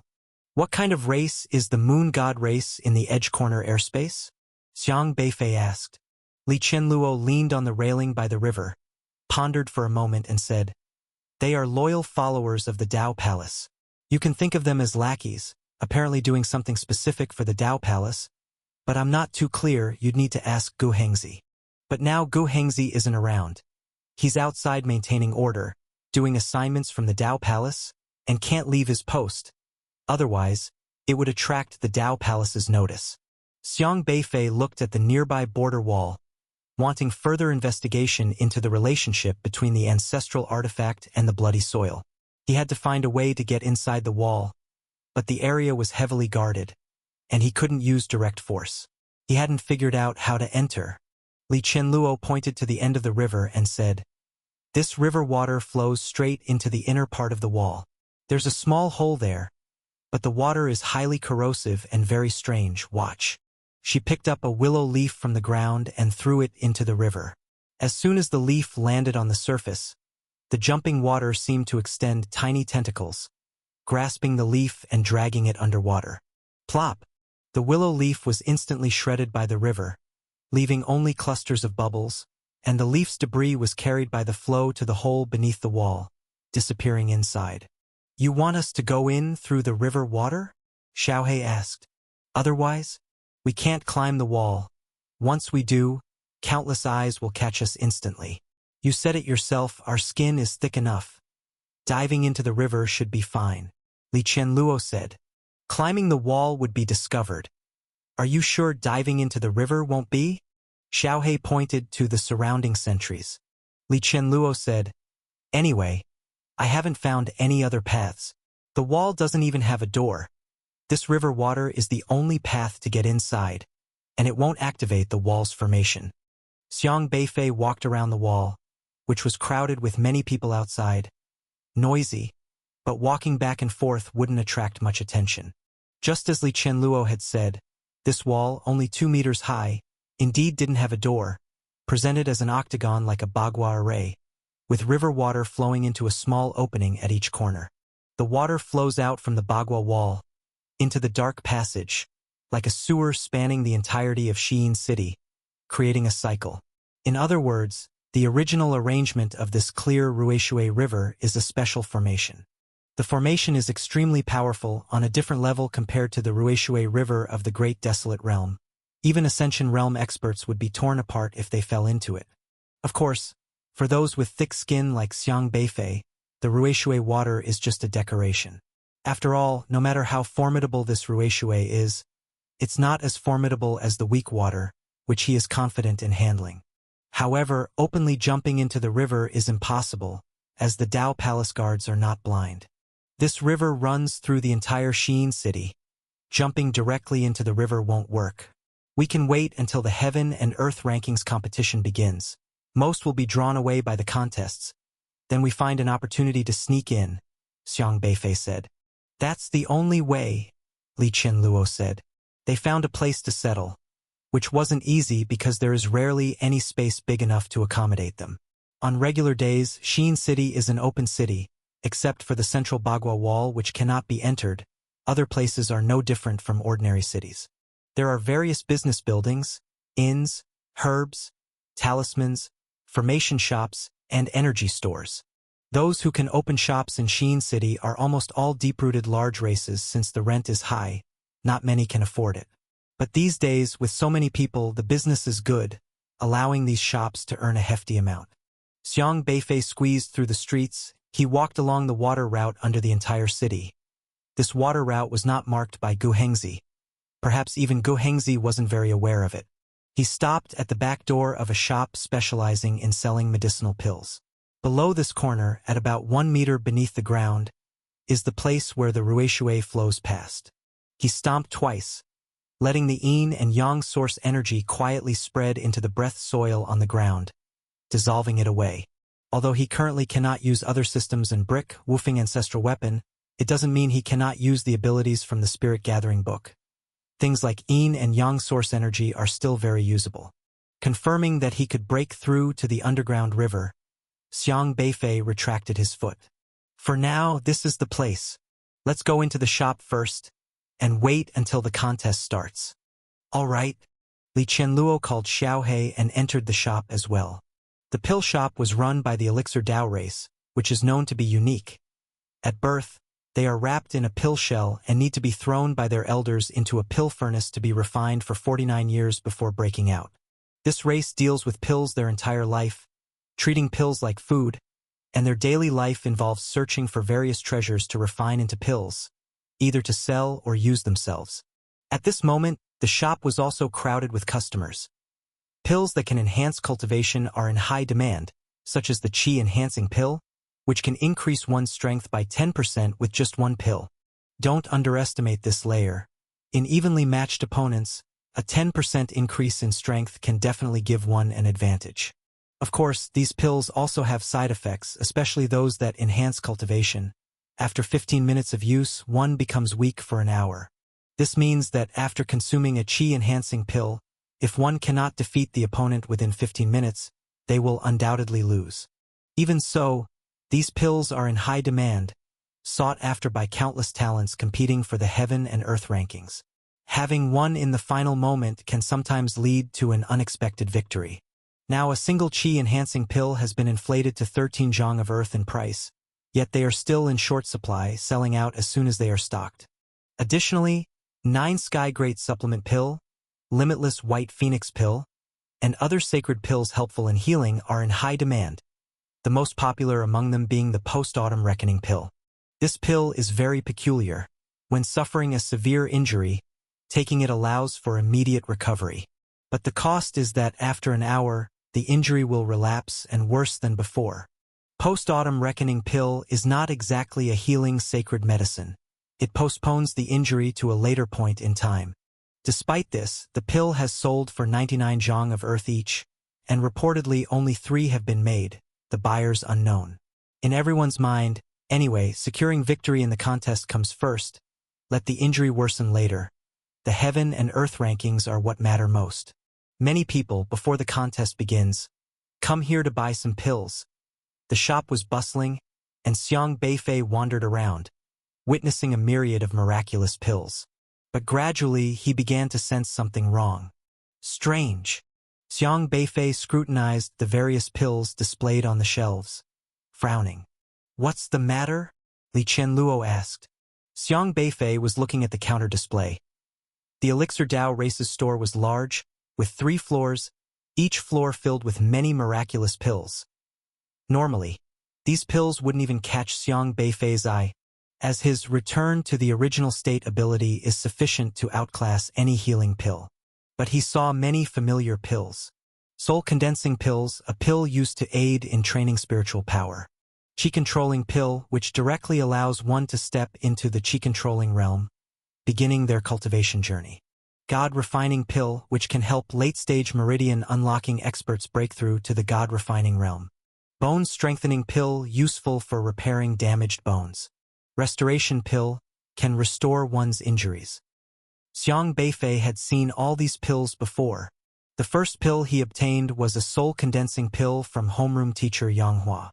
Qi Controlling Pill from Zhuo Jing, God Refining Pill from Principal Li Nanxing, though returned later, Bone Strengthening Pill from Lu Shanghui, Restoration Pill from He Kaiwei, and many more various pills. He acquired them all from the systems of people in Juzhou. Xiang Beifei immediately walked to the counter and shouted at the busy clerk over there. After a while, a young man in a Dao robe came over enthusiastically and said, "Sorry, business is good today. A bit busy. Kept you waiting. What do you need, sir?" "I need a forgetting dust pill, a Qi Condensing Pill, and a restoration pill. Give me a bone strengthening pill too." Xiang Beifei quickly listed off a bunch of pills. "Okay. Please wait a moment." The clerk swiftly went to fetch the pills Xiang Beifei requested. Li Qianluo curiously asked, "Xiao Bei, why are you buying these pills? These low-grade pills are worthless. They are either for the Qi Controlling stage or for the Meridian Opening stage. For people like them who have reached the Inquiry Dao realm, these pills are like children's candy, negligible." But Xiang Beifei didn't answer, simply waiting. The Elixir Dao Race's clerk quickly brought the pills that Xiang Beifei named, packaged them, and smilingly said, "Today's promotion offers a discount. These pills are originally 1 zhong 3 CUN of Earth total. I'll make it 1 zhong of Earth." "All right." Xiang Beifei checked the pills and paid with breath soil. "Here you go. If you need anything else, feel free to come find me." The clerk accepted the breath soil with a beaming smile. Xiang Beifei meticulously examined the pills and then gradually became serious. "Xiaohei, take a look." Xiang Beifei handed the pills to Xiaohei. Xiaohei took the pills, his small face serious, commented, "They really are." His small hand shook slightly.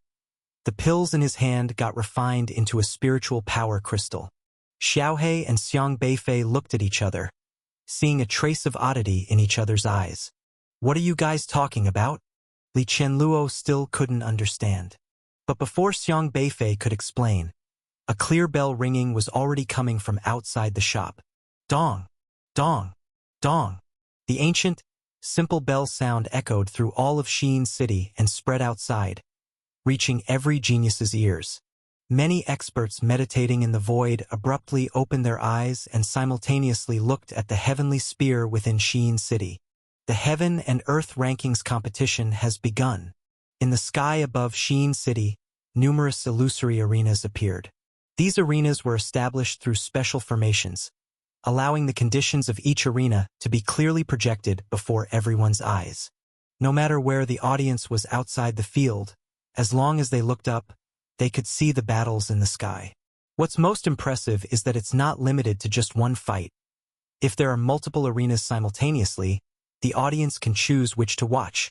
Although the arenas where the geniuses fought were thousands of miles away, everyone could still feel like they were there.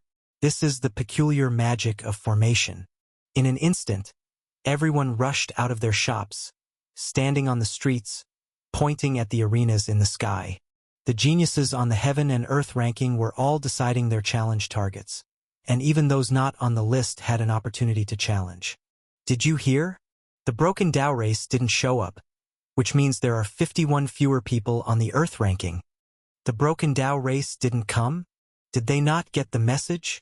I don't know, but according to the Dao Palace's rules, if they don't show up, it's as if they've given up on this ranking. What a pity! 51 geniuses. Each could have gotten a large amount of breath soil, and they just wasted it like that. The first place could receive 200 zhang of land. The Broken Dao race taking the top 10 could at least get 2,000 zhang of land. Right? Oh my! 2,000 zhang of land is a fortune. And they just gave it up. Countless people felt regret for the Broken Dao race. 2,000 zhang of breath soil, a territory only a powerful clan could own. Smaller clans like the Crane Dao race could barely take out 200 zhang. But one must admit, that's their boldness. There aren't many races that can regard breath soil as waste.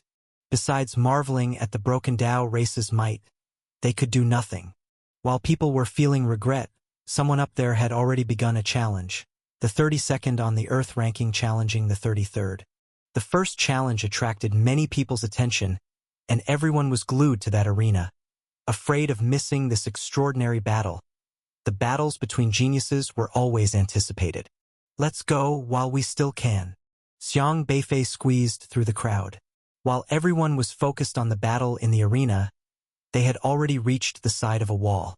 Taking advantage of everyone looking up at the sky, Xiang Beifei immediately broke the breath soil formation underfoot, pulling Li Qianluo and Xiaohe, transforming into a stream of water and disappearing into the breath soil. This is the power of the transforming Dao. The transforming clan is ever-changing, capable of not just becoming another's appearance but transforming into various forms, including water flow and soil. Xiang Beifei imbued his abilities onto Li Qianluo and Xiaohe, then descended. They soon sank into the netherworld water beneath the breath soil. Plop! Just upon touching the clear netherworld water below, a strange corrosive force from the water surged towards them, showing strong rejection.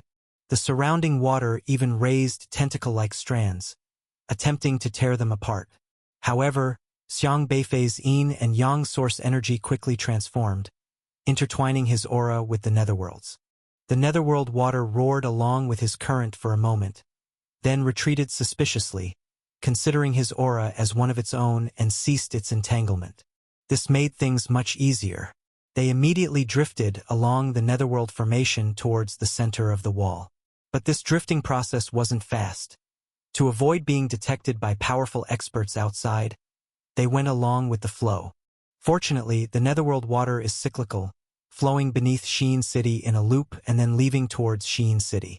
About a quarter of an hour later, they finally drifted to the wall's entrance, flowing inside along the wall's corner.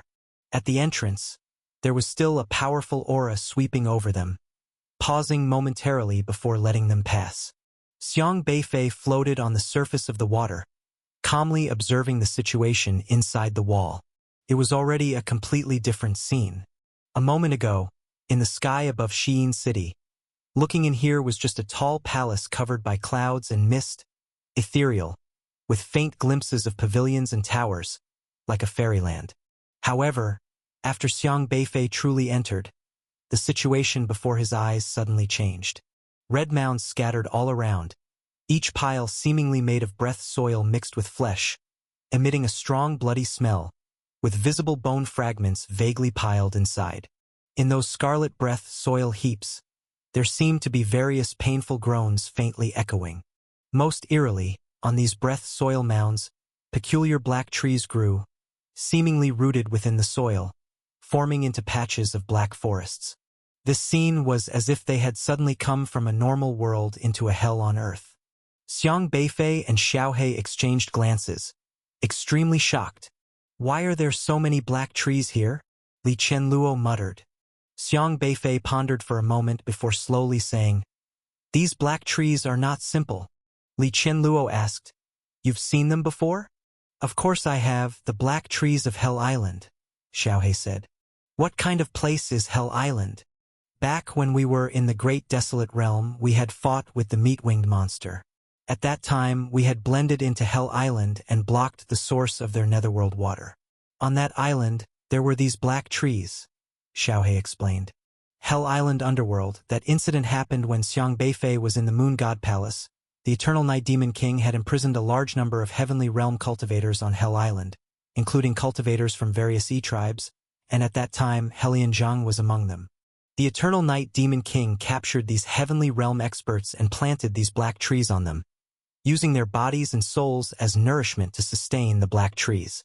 I remember the Eternal Night Demon King mentioned that they wanted to cultivate these black trees into Jianmu trees. Xiang Beifei said, observing the black trees. Cultivate them into Shao Erha? Li Qianluo was quite surprised, looking at these black trees, contemplating. Do you have any impression of black trees that can be cultivated into Jianmu trees?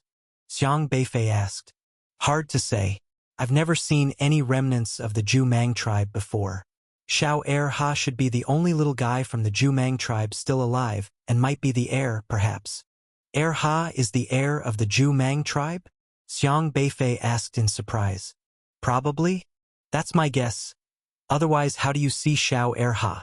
Li Qianluo said. Xiaohe chimed in with a chuckle. I thought Erha was a wood spirit. Jianmu tree turned into a spirit. Haha. Probably not. I think Shao Erha is an orphan of the Zhu-Mang tribe. Perhaps it merged with Jianmu tree, and perhaps the Zhu-Mang tribe is the true form of Kailan. Oh my! Erha is so silly. Their tribe probably has no hope of revival. Xiaohe spread out his small hands. By the way, you just said, perhaps what? Xiang Beifei asked.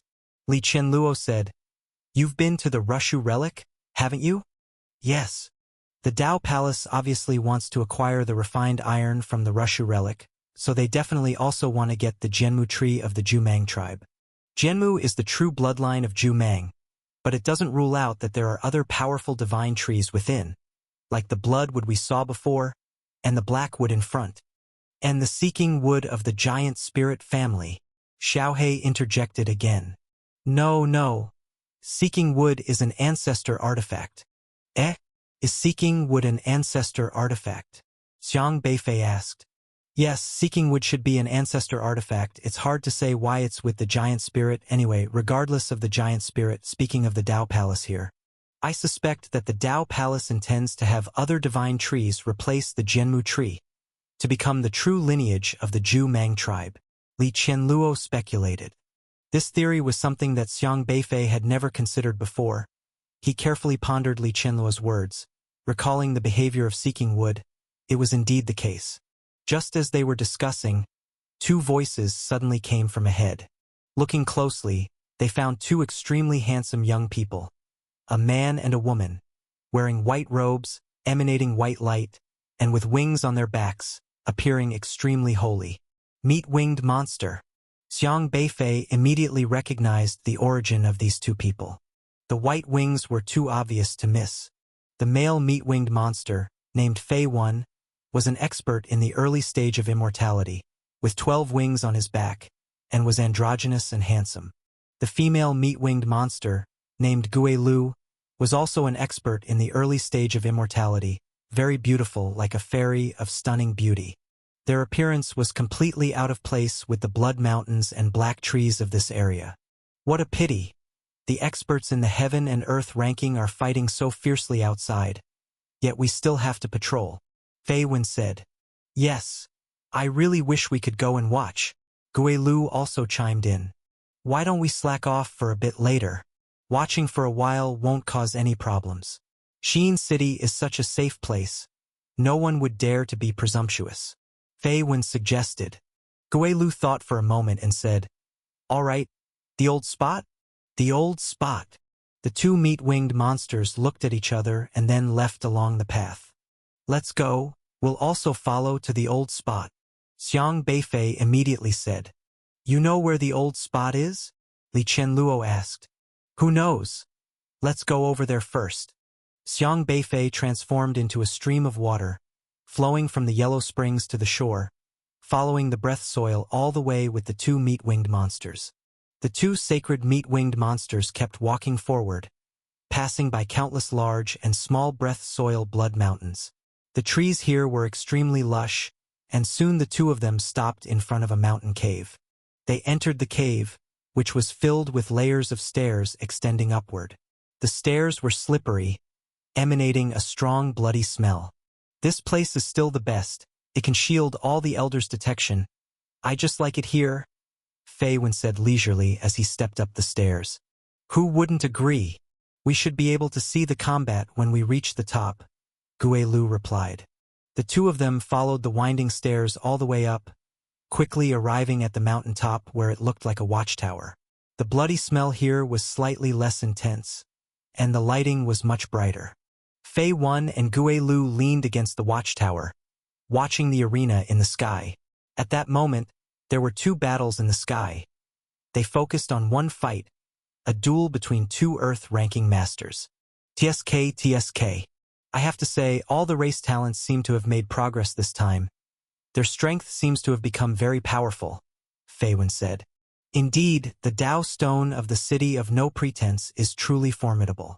It even aligns with the Tao embryo we cultivate. Regardless, I have greatly benefited from it, Gui Lu praised. The Earth-ranking talents in the sky were all very powerful. Their strength was at least stronger than theirs, inducing a sense of awe in them. When will I ever have a chance to ascend the Earth ranking? Fei Wen lamented. Gui Lu glanced at Fei Wen, saying, What's the use of ascending the Earth ranking? Do you actually want to go to Common Valley? Not really, I don't want to go there to die. Gui Lu looked at the two Earth-ranking talents fiercely battling in the sky, a mocking smile appearing at his lips. These poor souls, they probably don't even know the true purpose of opening Common Valley. They foolishly think it's an opportunity for them, fighting so desperately here.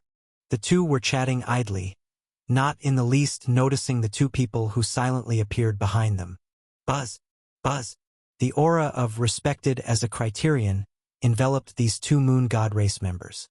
But quickly, Xiang Beifei suddenly sensed something was amiss. Fei Wen and Gui Lu, under normal circumstances, should only be masters in the eternal life phase, unable to contend against respected as a criterion. However, when Xiang Beifei applied his powers on Fei Wen and Gui Lu, he found he couldn't control them. At that moment, Fei Wen and Gui Lu also detected something unusual, turning around warily to say, Who? Damn it! Without any hesitation, Xiang Beifei's figure flashed out, striking Fei Wen and Gui Lu instantly. Crack! The two meat-winged monsters didn't have time to react. Their souls were crushed, dying instantly. I thought you would keep them alive. Can't you control others? Li Qianluo asked puzzledly. Xiang Beifei said solemnly, I can't control them. Can't control them? It's possibly because of the ancestor artifact, Xiang Beifei explained. Li Qianluo suddenly understood. Right, that makes sense. The Lytian Spear might have control over a similar power as the Heavenly Tao. The Lytian Spear is an ancestor artifact, holding various Heavenly Tao powers. If it possesses some sort of absolute secrecy or absolute control akin to respected as a criterion and applies it on Fei Wen and Gui Lu, Xiang Beifei has no chance of contending against it on this path of Heavenly Tao. This is the power of an ancestor artifact. Currently, Xiang Beifei's cultivation is only at the latter stage of inquiring Tao, unable to fully manifest the power of the ancestor artifact. In this aspect of control, he cannot compare to the Lytian Spear, especially on its own territory. But we can at least conclude that the range of the Lytian Spear's effect is likely only in this area, not extending to the entire Tao Palace Elders, Xiaohe said. That is indeed a fact, as Gu Hengzi can be manipulated by Xiang Beifei. So what do we do now? Li Qianluo asked. Looking at the two lifeless meat-winged monsters lying on the ground, Xiang Beifei said, Disguise as them. Disguising as Fei Wen and Gui Lu is not a difficult task. Xiang Beifei's transformation ability is quite powerful. He can not only disguise himself but also help Li Qianluo change her appearance. If he were outside, he could directly change his Tao embryo to that of the Moon God race, but here at the ancestral artifact he can't mess around. He must rely on the yin and yang source energy to simulate the aura of the other party. I must say, this race does have a good appearance, possessing a third of our own handsomeness and beauty. Li Qianluo walked around, examining her own body. Xiang Beifei chuckled silently. Xiaohe said, It's not like you haven't seen the true faces of these meat-winged monsters. The Moon God race appears holy on the outside, but once they reveal their murderous intent, they turn into ugly monsters. Era has always wanted to roast those big meat wings. Xiang Beifei said, "You have to learn their behavior patterns. Don't give yourself away." "I understand."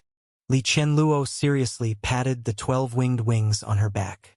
The ethereal flying feathers and the immortal aura really looked convincing. "According to what those two said just now, this place is meant for resting, so it won't be discovered, meaning this must be a blind spot in perception. I have to make sure." Xiang Beifei walked to the railing outside, leaned out, and looked outward. Strangely, from this place, looking down, it was still a hazy celestial land. The cornices of pavilions and towers were faintly visible, and there was no way to see the oppressive hell-like blood soil hill below. He looked up again at the void outside Xi'an City, where two masters were fiercely fighting. This place seemed very high, like a guard post. Clearly, Fei Wen and Gue Lu often came here to slack off without being discovered by the elders, indicating that this position was somewhat tricky and could be considered a safe spot. "If there's danger, remember to run this way," Xiang Beifei said. "All right." They checked repeatedly and then went down, returning to that blood soil hill pile that seemed like a hell on earth, marking the location to avoid getting lost. The blood soil piles were tens of meters high, the lowest being 3 or 4 meters, and every 2 steps, it felt like those black woods were moaning lowly. Xiaohei turned into a little white dog, squatted on Xiang Beifei's shoulder, looked around and asked, "Do you think there might be something buried in these soils? It always feels like someone is calling inside." "Indeed, let's keep looking." "Li, stay alert," Xiang Beifei said. "Be careful." Li Qianluo took 2 steps forward, vigilantly watching the surroundings. Xiang Beifei stopped beside a blood soil pile, pondered for a moment, extended his hand to scrape the blood soil. There seemed to be nothing unusual. The blood soil here was simply like breath soil stained red with blood. He dug a little more, and suddenly with a crash, a severed hand burst out from the soil and grabbed Xiang Beifei's wrist fiercely. "What the heck is this?" Xiang Beifei frowned. Given all the major events he had seen, a severed hand didn't scare him. He didn't rush to shake off this severed hand but scrutinized it instead. It was shaped like a human palm, but it was hard to say if it belonged to the human race. It looked as if it had been cut off right at the wrist, the cut very clean. At this moment, the severed hand was gripping Xiang Beifei's wrist tightly, with great force. But as he was observing, he suddenly felt a pain in his wrist, as if water was biting into his skin.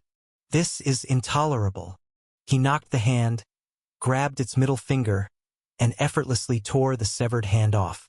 Then, using abruptly stop, he suspended it in midair. However, it was clear that this hand was still struggling, trying to escape Xiang Beifei's control. Xiang Beifei brought the hand close to his eyes, and to his surprise, found that the palm of the hand had a mouth and a pair of blue eyes. "You dogs of the Dao Palace, may you die a horrible death." The mouth on the severed hand let out a low growl. Xiang Beifei was taken aback and said, "What kind of race is this?" "A big-hand monster." Li Qianluo carefully examined the severed hand, then reached out to poke its finger, saying, "I don't quite remember. Let me think. Seems like it's the clone tribe." "What kind of race is the clone tribe?" Xiang Beifei had learned about many races in the Edge Corner airspace, but he hadn't heard of this one. "It's a long-lost race that's very unique, with incredibly tenacious vitality. Look, they can concentrate all their life force into one hand, one head, or organs like an ear. In short, as long as their body isn't completely destroyed, as long as there's a tiny piece of flesh left, they can survive in that piece of tissue." Li Qianluo explained, then said questioningly, "This race is quite special. Even if their divine soul is torn after reaching the immortal realm, they can survive with just divine soul fragments. But I remember they were supposedly extinct." "Bah! You rodents!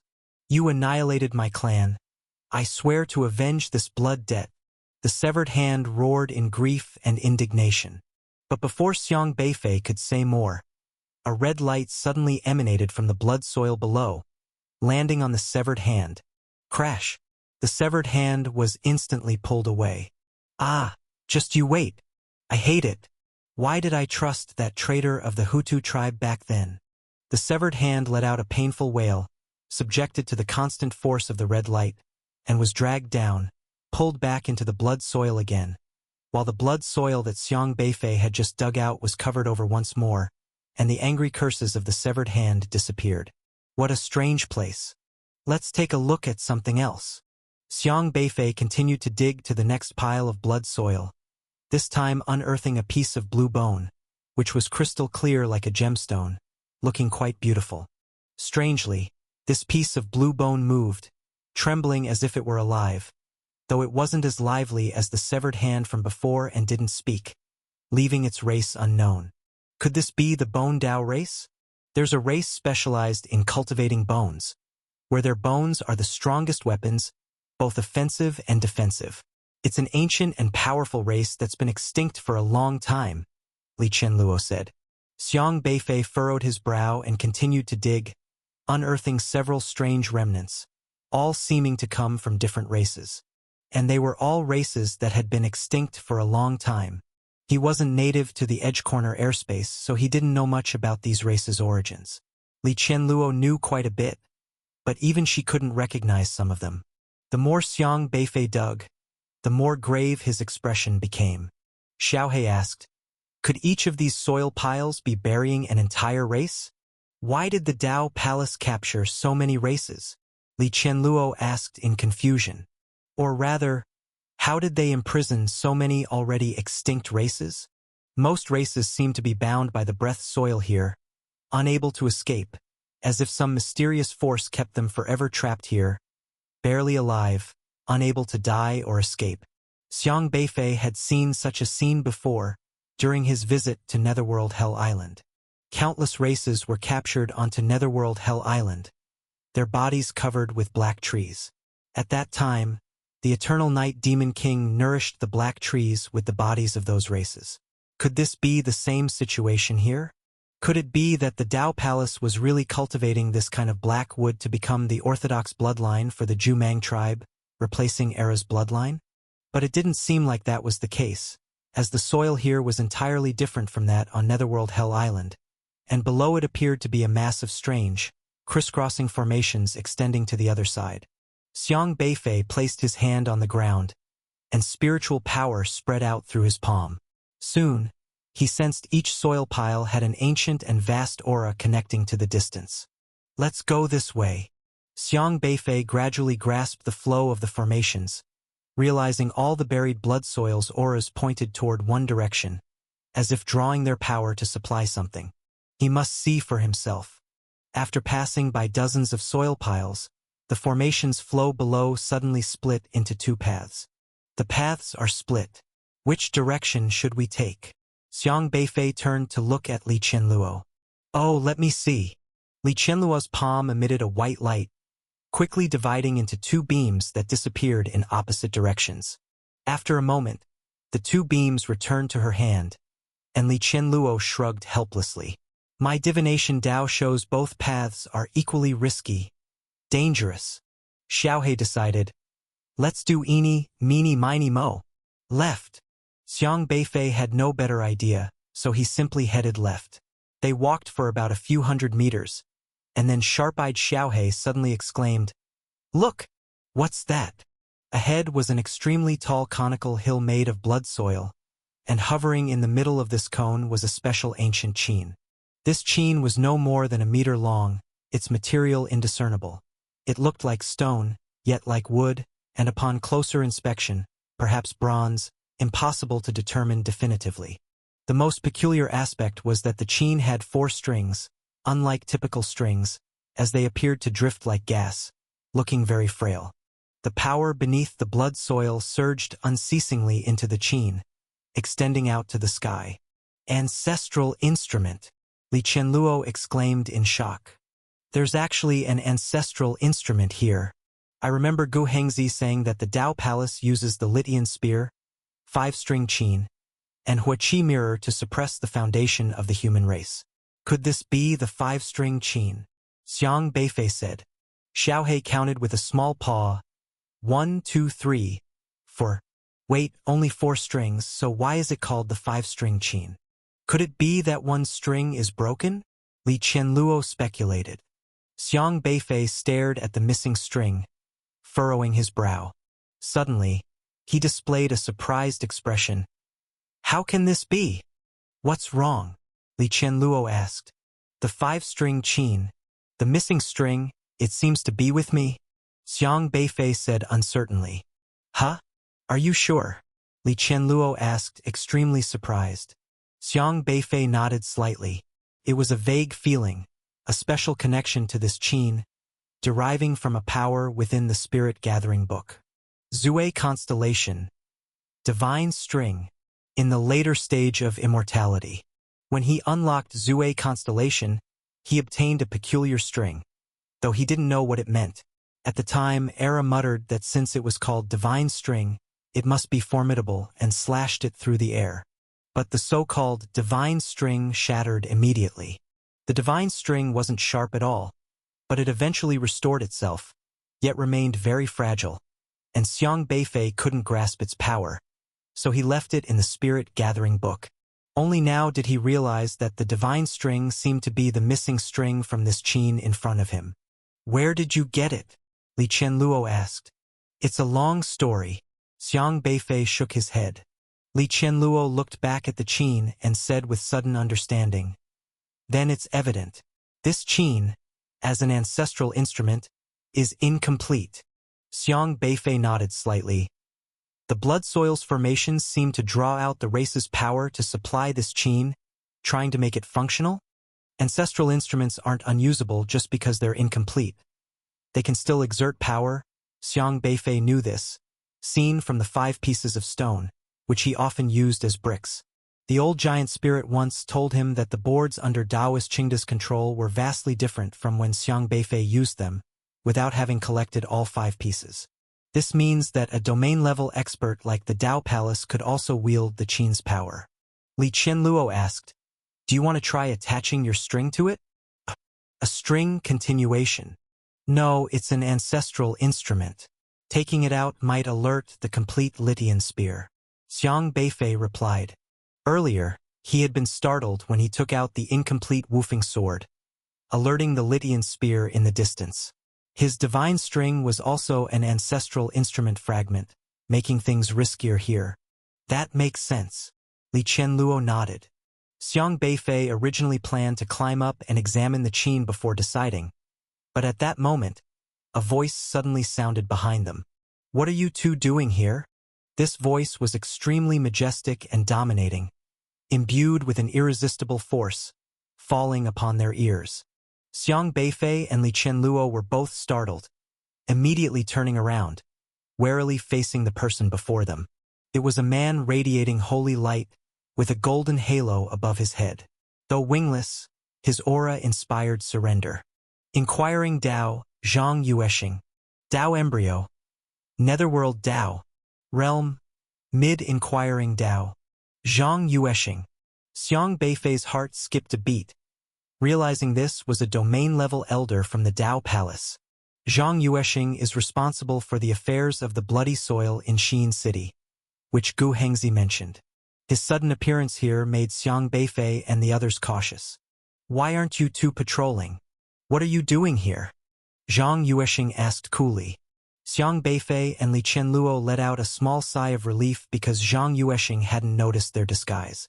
Elder, we just heard some movement here. It seemed like the ancient qin sounded, so we came to check. Xiang Beifei responded promptly. Zhang Yueshing's eyes narrowed as he asked sternly, The 5-string qin sounded? Are you sure? Yes. Just now the 5-string qin seemed to emit a wondrous melody, very brief, fleeting. We thought someone strummed the strings. Li Qianluo echoed. Zhang Yueshing frowned. So nothing happened to you?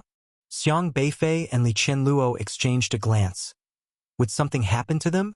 But Xiang Beifei reacted swiftly, saying, We felt quite uncomfortable just now, as if our entire consciousness trembled, our minds stirred. He didn't know what would happen when the 5-string qin was played, but Zhang Yueshing's inquiry indicated that Fei Wan and Gue Lu from the immortal realm probably couldn't withstand the sound of the 5-string qin. So Xiang Beifei went with the flow. Regarding the stirring of mind, Such vague wording was what Xiang Beifei thought best matched the traits of musical power. Zhang Yuesheng squinted as if contemplating, then said after a moment, "Not just anyone can play the five-string qin. Are you certain it sounded? Perhaps it's our illusion? But it doesn't quite feel like that because we were patrolling another area and only heard the sound." Xiang Beifei feigned bewilderment while looking at Li Qianluo. Li Qianluo also cooperated with a confused expression. Maybe it really was an illusion? But just to be sure, we came to investigate. Their responses were very earnest, resembling very dutiful guards. "I'll take a look." Zhang Yuesheng seemed unconvinced, then soared into the air, circling around the ancient qin, examining it closely with a stern gaze. But he didn't touch the five-string qin. Instead, he gathered a thread of spiritual power, pulled up the bloody soil below, and made slight contact with the ancient qin. Buzz! The ancient qin shattered the bloody soil instantly. Zhang Yuesheng circled 2 more times before landing, saying, "The five-string qin does sometimes play music by itself without reason because it is an ancient divine qin. It plays out human emotions, the 7 emotions and 6 desires, and those not advanced enough in cultivation, if trapped within, find it hard to escape." He glanced around the mounds of bloody soil again. Here, too many worthless wretches are suppressed, full of resentment. The bloody soil absorbs their strength and channels it to the five-string qin. Its occasional sound is quite normal. Xiang Beifei listened to Zhang Yuesheng's words carefully. He needed more information about the five-string qin. "All right, you don't need to worry about these things. No one can truly play the five-string qin. Not even Master Wu Tianji of the ancestral Dao realm could easily play it," Zhang Yuesheng commented. "Understood." Xiang Beifei originally wanted to ask more questions, but he thought that saying too much can lead to mistakes. Since Fei Wen and Gue Lu were the patrols here, they should understand these matters. Asking more questions wouldn't fit their identities. Zhang Yuesheng said, "Currently, there's a competition happening outside Xiyin City. You should continue patrolling." He waved, signaling Xiang Beifei and Li Qianluo to leave. Xiang Beifei and Li Qianluo immediately turned around, not wanting to stay longer. Zhang Yuesheng, after all, was a master of ascending Dao. If any flaw was detected, escaping here would be difficult. But before they took a few steps, Zhang Yuesheng suddenly said, "Wait a moment." Xiang Beifei and Li Qianluo's hearts skipped a beat. "Is there anything else, sir?" Li Qianluo turned to ask. Zhang Yuesheng said, "I suddenly remembered that manpower is needed over there at the ceremonial space. Fei Wen, come with me. Gue Lu, continue patrolling." "Understood." Li Qianluo glanced worriedly at Xiang Beifei, but Xiang Beifei gestured for her to return to the earlier post. Li Qianluo said no more, turning to leave. "Xiaohei, take a look around outside. Don't cause any trouble. Keep in touch with me." Xiang Beifei instructed Xiaohei in his mind. "All right, be careful." Xiaohei immediately jumped from Xiang Beifei's shoulder to the ground. Fortunately, Xiaohei's abilities were formidable. He could become invisible, rendering Zhang Yuesheng unable to see him. Zhang Yuesheng walked leisurely, as if strolling, ahead of Xiang Beifei, who followed behind. On the way, neither spoke. Zhang Yuesheng kept silent, and Xiang Beifei wouldn't ask questions lightly. They walked along a path for a while, bypassing the bloody soil, and finally saw a building resembling a palace ahead. This palace was very peculiar, cylindrical in shape, entirely jet black, with numerous bones embedded in its pitch-black walls, like decorative items arranged in rows. Looking closer, they were all human bones. As Xiang Beifei approached, he realized these bones weren't decorations. They were arranged systematically, each bone connected to the next, and red spiritual power streamed through the center, enveloping the palace in a chilling atmosphere. In the very front of the palace, there's a plaque with 2 big blood-red characters. "Shrine." Xiang Beifei lifted his head again, only to discover that in the dim sky, the Lydian spear is standing right in this palace, as if it pierced through the roof of the palace, straight up into the dark clouds above. Zhang Yuesheng walked towards the palace along the steps, and on both sides of the steps, The Netherworld River that came in earlier was flowing upwards along the steps, right into the temple. Xiang Beifei surveyed the surroundings as he walked towards the palace. Entering the palace felt like walking into a cold abyss. A wave of extremely cold air came rushing in, and faint eerie screams could be heard in the distance. The interior of the hall was dark, shaped in a circular ring, with a diameter of over 200 meters. The center front of the ring had collapsed, surrounded by fences, and the netherworld waters flowed through gaps in the ground towards that circle. And at the center of this circle, the massive Lydian spear stood firm. Zhang Yuesheng stepped to the fence, glanced inside, and slightly furrowed his brows. Xiang Beifei also looked down. Below was a yellow pool, swirling with bizarre fragments of flesh and bones. Countless grimacing spirits struggled in the river. Occasionally a face of anguish would emerge, as if trying to break free from under the netherworld. Troublesome, at this rate, the human race's livestock sacrifices won't suffice. Zhang Yuesheng kept his gaze on the struggling spirits in the pool, looking displeased. Xiang Beifei remained silent, without answering. Zhang Yuesheng didn't notice Xiang Beifei's expression, but continued watching the netherworld pool below. After a while he said, "Fei 1, bring 10 people over." Xiang Beifei glanced sideways and found that the walls of the circular hall were lined with doors, all sealed with black vines. He walked over and peered inside through the gaps between the vines. There were people imprisoned in the dimly lit rooms. Moreover, they were humans, because there was a snowy white screen interface above each of their heads. It's confirmed. There are humans from Edge Corner airspace still lingering here. Xiang Beifei felt his heart sink. Upon counting, there seemed to be over 50 people in one room. Estimating from the length of the circular hall's arrangement, there were at least 100 rooms, meaning at least 500 people. Over 500 humans were captured. Zhang Yuesheng continued gazing towards the netherworld pool. Xiang Beifei didn't know how to control these people, hesitated, and shouted, "All of you, come here." But none of the people moved, as if they hadn't heard him at all. Xiang Beifei looked at the black vines sealed at the door, grabbed the vines with one hand. A strange power emanated from the vines, seemingly attempting to control him, but his body quickly disguised with the sacred brilliance of the moon god race.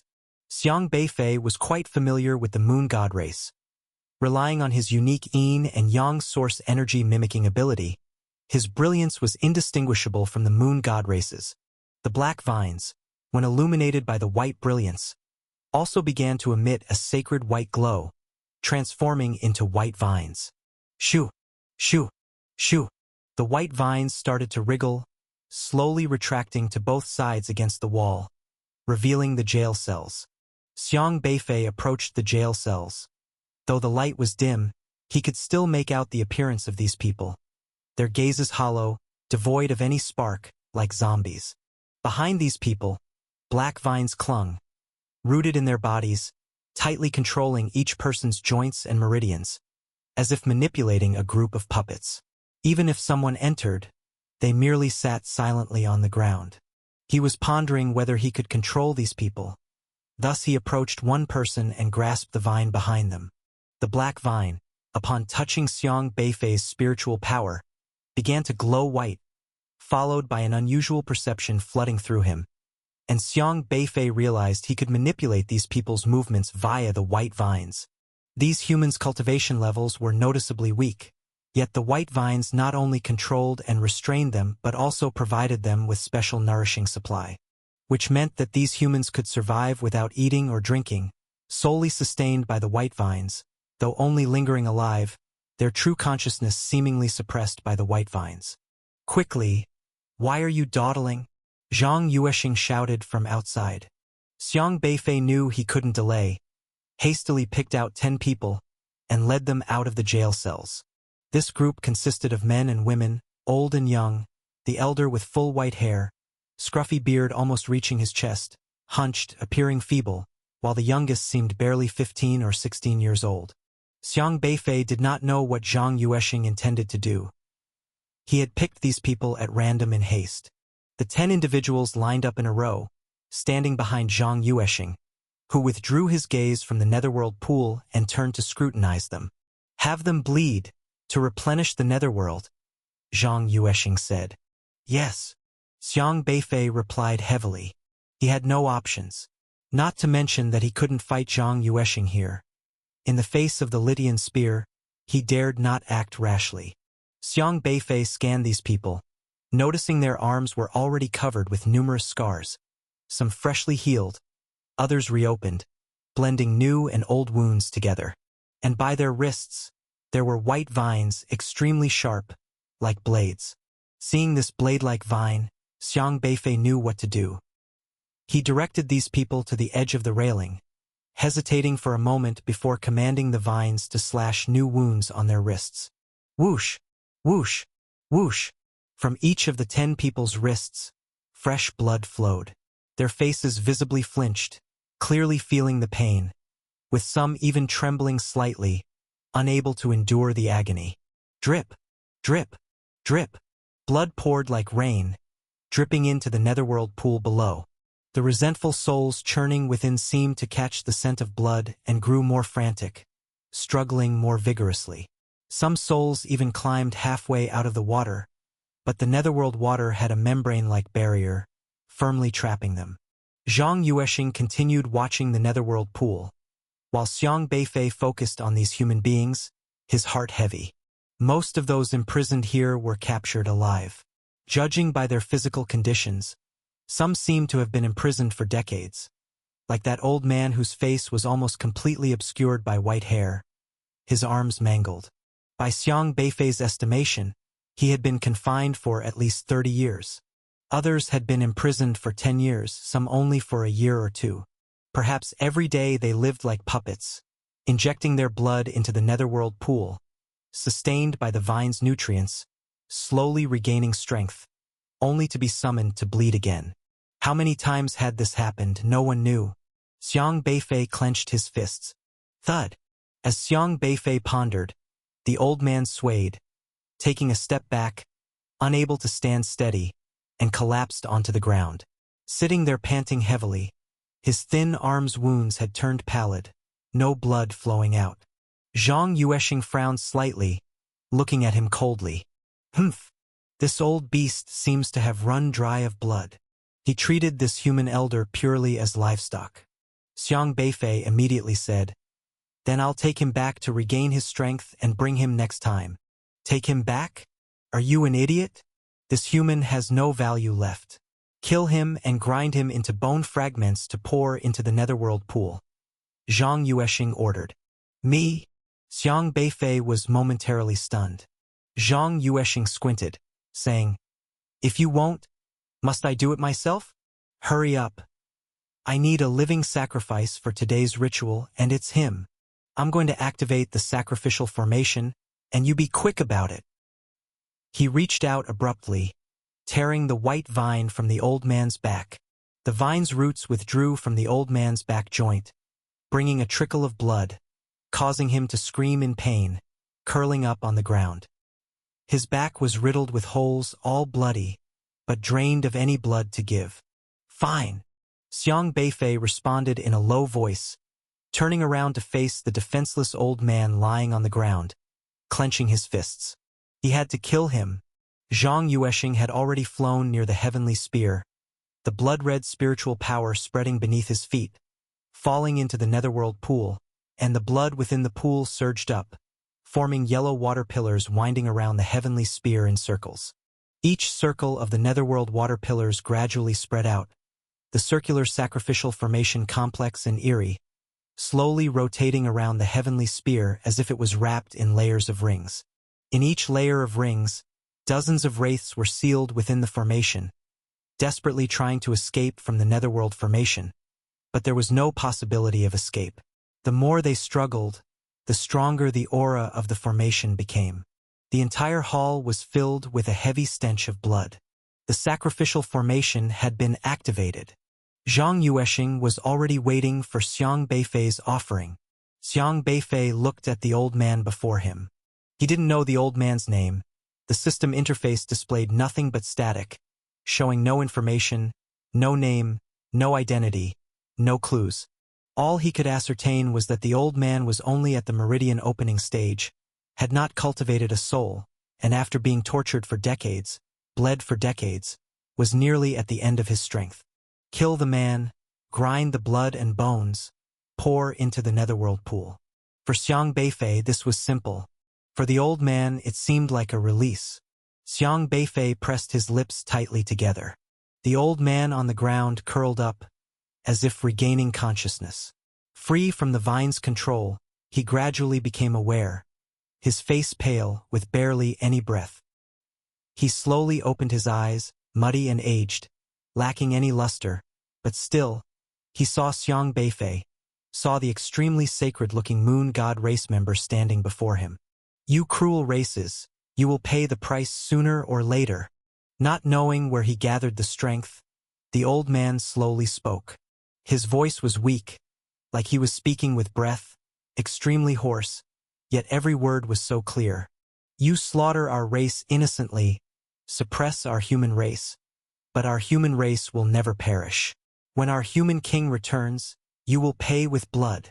The old man's vacant eyes fixed on Xiang Beifei, as if he had never lost hope, looking at the moon god race in front of him with anger, but also an indescribable calmness.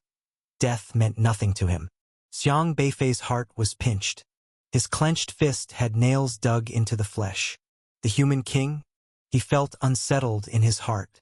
Fei Wen, what are you dawdling for? Quickly kill this old animal. I need to construct a new layer of formation. Zhang Yuesheng maintained the formation in the air, shouting without turning his head. Xiang Beifei remained silent. A white light shone in his hand, like a sharp blade, slowly approaching the nameless old man. But the old man was unafraid, as if he was long accustomed to such a life of threats, clear on what awaited him. The more the sacred white light approached him, the calmer he appeared. You kill one of us, yet there will still be thousands who will stand against you under the lead of the human king, he said. You're right. Xiang Beifei slowly crouched down, his eyes quietly watching the old man. He had no choice. He had to do this. Slosh! The white light in his hand transformed into a sharp blade, plunging forcefully into the old man's heart. The frail body of the old man trembled violently, but no blood flowed from him, for his blood had long since run dry. The old man's expression did not change. His demeanor remained calm. Streams of white light emanated from his body, which started to shatter like a porcelain statue, enveloped by a cluster of white light. Xiang Beifei lowered his head and stood. The spiritual power in his hand swirled up that cluster of white light, within it faintly visible pieces of blood and bone fragments. Hurry up! Zhang Yuesheng shouted. Xiang Beifei, with an expression of indifference, tossed the white light upwards. Splash! Countless blood and bone fragments flew towards Zhang Yuesheng in the sky, his spiritual power subtly guiding them into the formation under his feet. As the netherworld waters devoured the blood and bone, they refined a new layer of formation, merging into the heavenly spear. Having consumed that mass of flesh, the robust body of the heavenly spear emitted a series of deep hums, the aura seemingly more turbulent, as if a profound aura was slowly circulating. The formation in the netherworld unexpectedly burst forth with black and white light. The strangest thing was, these two strands of black and white aura separated, beginning to slowly rotate around the heavenly spear, containing a peculiar Tao intention. At this moment, the heavenly spear rotated, revealing a gap. The gap was not too big, at least compared to the kilometer-long giant spear. It was only about half a meter deep, as if the spear shaft was bitten by some sharp object with clear tooth marks. And it was this gap that made the heavenly spear extremely strange. Just as the black and white aura emanating from the netherworld pool spiraled onto this gap, it burrowed inside. As if something was sensed, the shaft's trembling speed increased. Buzz! Buzz! Buzz! Zhang Yuesheng noticed this anomaly, suddenly brightening his eyes, extremely surprised. Where did the Tao intention come from? How could the heavenly spear emit such strong Tao intention this time? Zhang Yuesheng exclaimed in shock. The Lydian spear was still surrounded by two breaths, one black and one white. The black and white qi gradually filled the gap. Zhang Yueshing seemed to recall something and exclaimed with surprise. Could it be that the person from the human race we just killed had a profound background? How could he cause such a mysterious change in the Litian spear? I never knew before. After speaking, he turned and shouted at Xiang Beifei, standing below. Fei Wen, hurry! While the Lydian spear is absorbing power, kill more people. I feel the Lydian spear, this ancestral artifact, will gradually recover. But Xiang Beifei below did not move. His brows were tightly furrowed, seemingly pondering something. Zhang Yueshing did not see the strange book that appeared in front of Xiang Beifei. The book kept flipping and actually landed directly on the page of the Shun constellation. Shun constellation requires the release of 10 seals at the beginning stage of inquiring Dao. But Xiang Beifei had not fully collected them, so he hadn't unlocked it yet. Yet, for some unknown reason, something sealed inside the Shun constellation was constantly pushing, as if trying to break the seal and emerge. This scene was very much like before with the Dou constellation. What was sealed in the Dou constellation was this guy, Era. This guy was eager to break the first seal to come fight with the Black Wood, meeting the same kind. According to Era, he was provoked and had to go beat the opponent up. This time, it seems pretty much the same. The Shun constellation requires 10 seals. Xiang Beifei collected 7 pieces, still lacking 3. Thinking of this, Xiang Beifei didn't hesitate any longer. Immediately fusing the 7 spiritual power crystals of the inquiring Dao stage into Shun constellation, first unlocking the 7 seals. Crack. The first seal shattered immediately. Crack. The second seal shattered successively. Crack. Crack. The seals continued to shatter one after another, very soon unlocking all 7 seals, leaving only the last 3. But at this time, a strange spiritual power also dispersed from the Shun constellation. This power was exactly like the breath of the Lydian spear. Buzz. Xiang Beifei was surrounded by the powerful breath of the Lydian spear, which seemed to sense something, covering him with a violent aura. What are you doing? Zhang Yueshing originally wanted Xiang Beifei to kill people, but unexpectedly, the aura for some reason rose from Xiang Beifei and harmonized with the Lydian spear, as if the Lydian spear connected with Xiang Beifei. And at this moment, Zhang Yueshing noticed a stranger phenomenon. Xiang Beifei's arm was missing. Fei Wen, what's happened to your arm? Why is it severed? Zhang Yueshing shouted. My arm. Xiang Beifei looked at his left arm, which was severed at the shoulder, with blood dripping from the stump. He didn't seem to care about his arm, quickly pulling his gaze away from it, lifting his head slowly and coldly staring at Zhang Yueshing. You! Zhang Yueshing suddenly froze upon meeting Xiang Beifei's gaze. Xiang Beifei's eyes were filled with a black and white aura, drifting slowly, a sinister black and a vigorous white. However, the most startling thing for Zhang Yueshing was not just that. He suddenly saw another person illuminated by white light behind Xiang Beifei. It was the elderly person from the human race. Why is this old man still here? Fei Wen, I ordered you to kill him, and you dare defy my order. Zhang Yueshing shouted. But the more he thought about it, the more off it seemed, yet he couldn't pinpoint the problem. Even the elderly person had a face full of confusion. At this moment, the elderly man's face had regained its color. His wounds had inexplicably healed, life force was gradually returning to him, and there was no longer any trace of the near-death, decaying aura.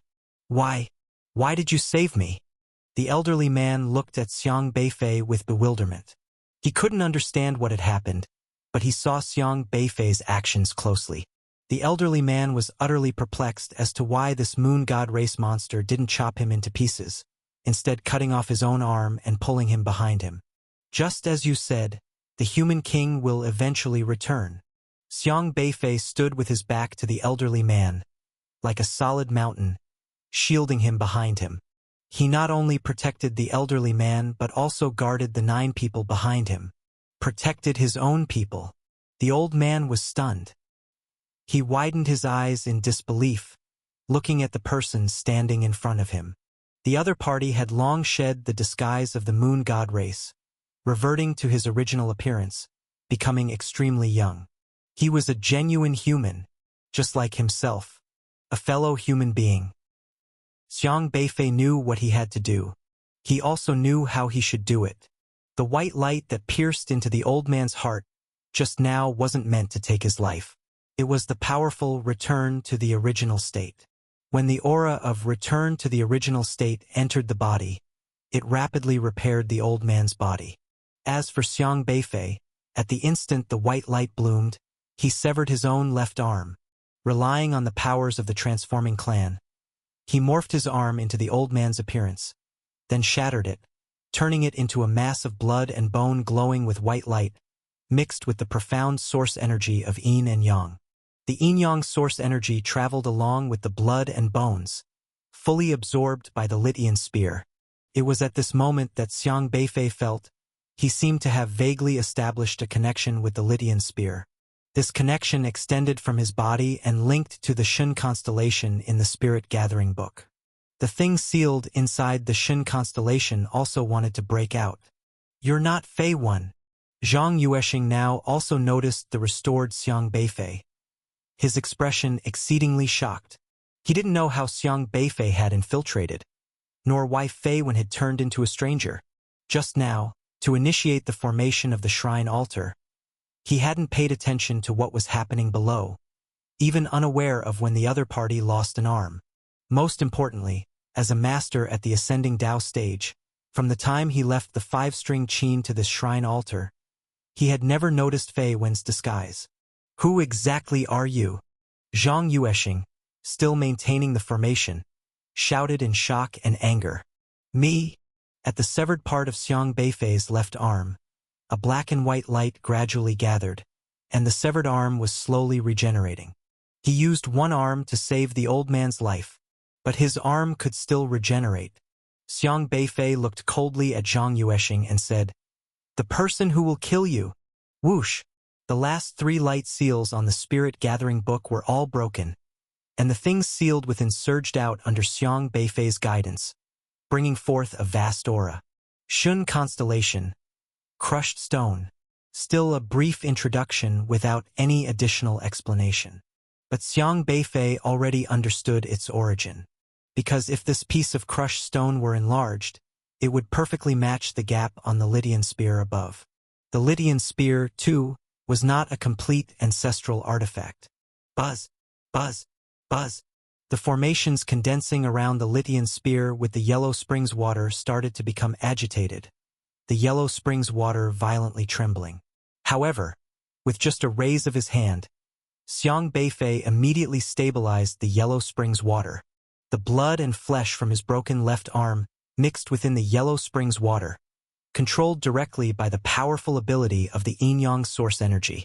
At this time, the Lydian spear appeared restless, clearly wanting to reclaim the crushed stone from Xiang Beifei's hand, but seemed hesitant to act rashly because the gap on its body was covered by Xiang Beifei's black and white spiritual power, as if its lifeline was gripped by Xiang Beifei. Even ancestral artifacts have weaknesses. Although Xiang Beifei had just learned that these items were called ancestral artifacts, it didn't mean it was his first time dealing with ancestral artifacts.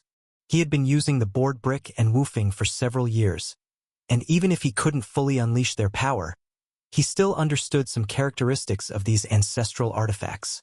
Hence, he knew how to proceed. "Humph! Arrogant scoundrel, do you think you can leave after coming here?"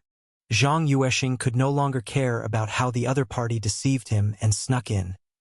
He had to first kill the opponent. Buzz! Zhang Yueshing immediately disentangled himself from the formation, and his powerful spiritual power of the ascending Dao stage came crashing down towards Xiang Beifei, sealing off all escape routes with a keen killing intent.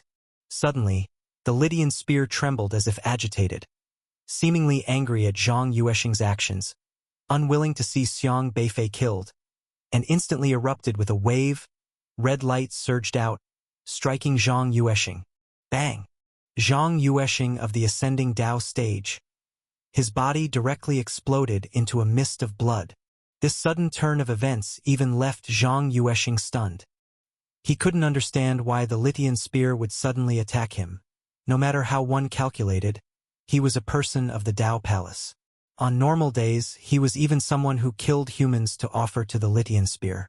In this situation where outsiders had invaded, the Litian spear should, by both emotion and reason, stand with him to fend off the enemy together. But who would have thought that the Litian spear would blast him when he was off guard? This thing, biting the hand that feeds it. However, Zhang Yuexing was, after all, a master of the ascension stage. Even though his body was shattered, his spirit immediately escaped. Nevertheless, his spirit was also affected at this moment, becoming completely unstable.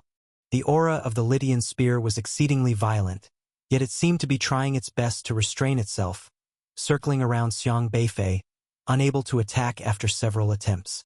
Xiang Beifei gripped the piece of shattered stone from the Shin constellation tightly. Anything that came out of the spirit-gathering book was under his control. This piece of stone was his basis for negotiation with the Litian spear. "Seal this place," Xiang Beifei said calmly, holding the Litian spear shard in his hand. "Seal this place? You're too naive." Zhang Yuexing thought Xiang Beifei was talking to him, and he laughed angrily. Is this kid stupid? He still wants him to seal this place? It's ridiculous. Why should he take orders from him? We have a venerable master of the ancestral Tao realm stationed here. If the Litian spear moves, he will come immediately. There's a road to heaven, but you don't walk it. There's no gate to hell, yet you force your way in, so it's out of your control. At this moment, Zhang Yuexing no longer had any holy light. His spirit was extremely ugly, looking like a sinister yellow spring, appearing very distorted. His gaze filled with icy killing intent as he looked at Xiang Beifei. However, instead of seeing the ancestral Tao realm's Wu Yanwei appear, it was the Litian spear that emitted a tremor, sealing the entire altar directly. Zhang Yuexing waited, and in his memory, if there was any movement from the Litian spear, Wu Yanwei, who was in charge of guarding it, would appear immediately. Judging by the time, Wu Yanwei should come to the altar and slay the invader on the spot. But after waiting for a long time, Wu Yanwei never showed up. Zhang Yuexing increasingly sensed something was wrong.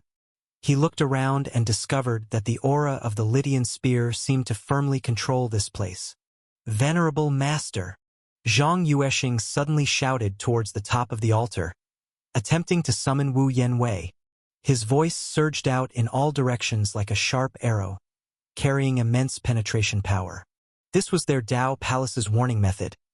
Normally, the entire Xi'an city would be encompassed by his voice, and all the elders would respond immediately.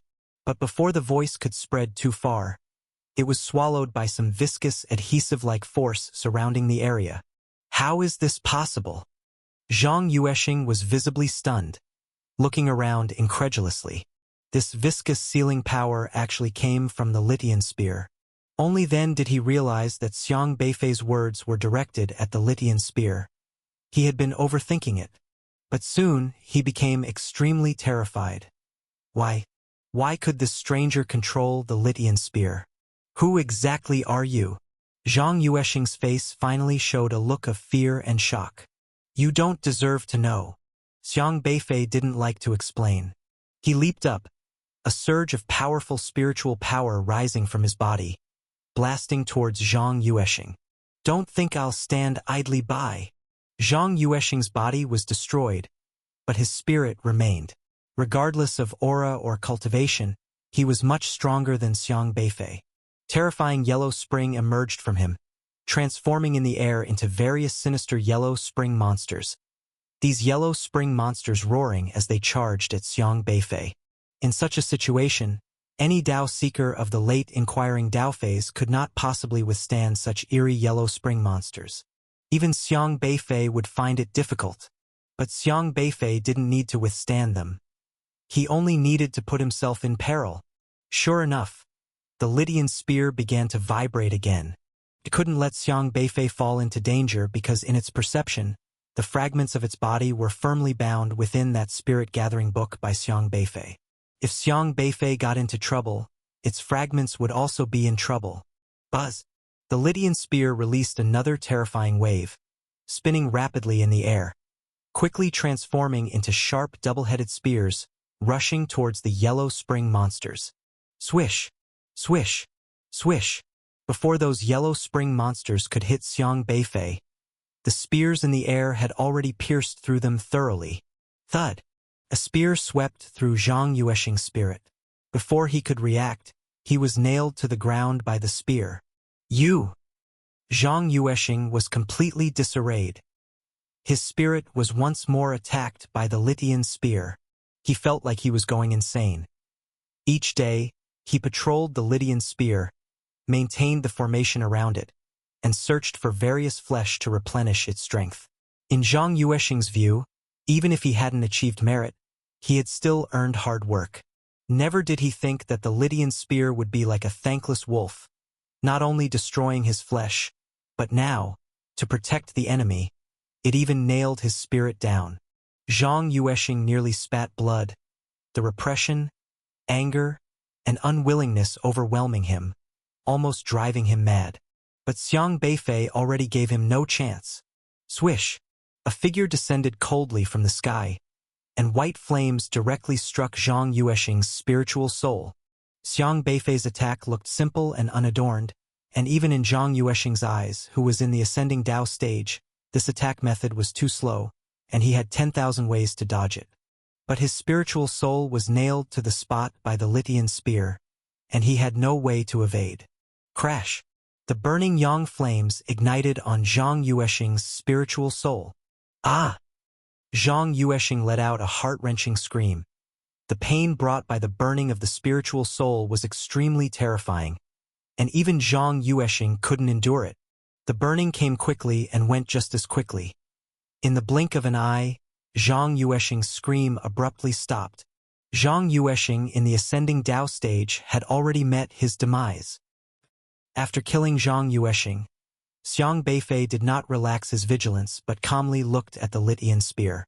He had already perceived that the Lydian spear also possessed intelligence.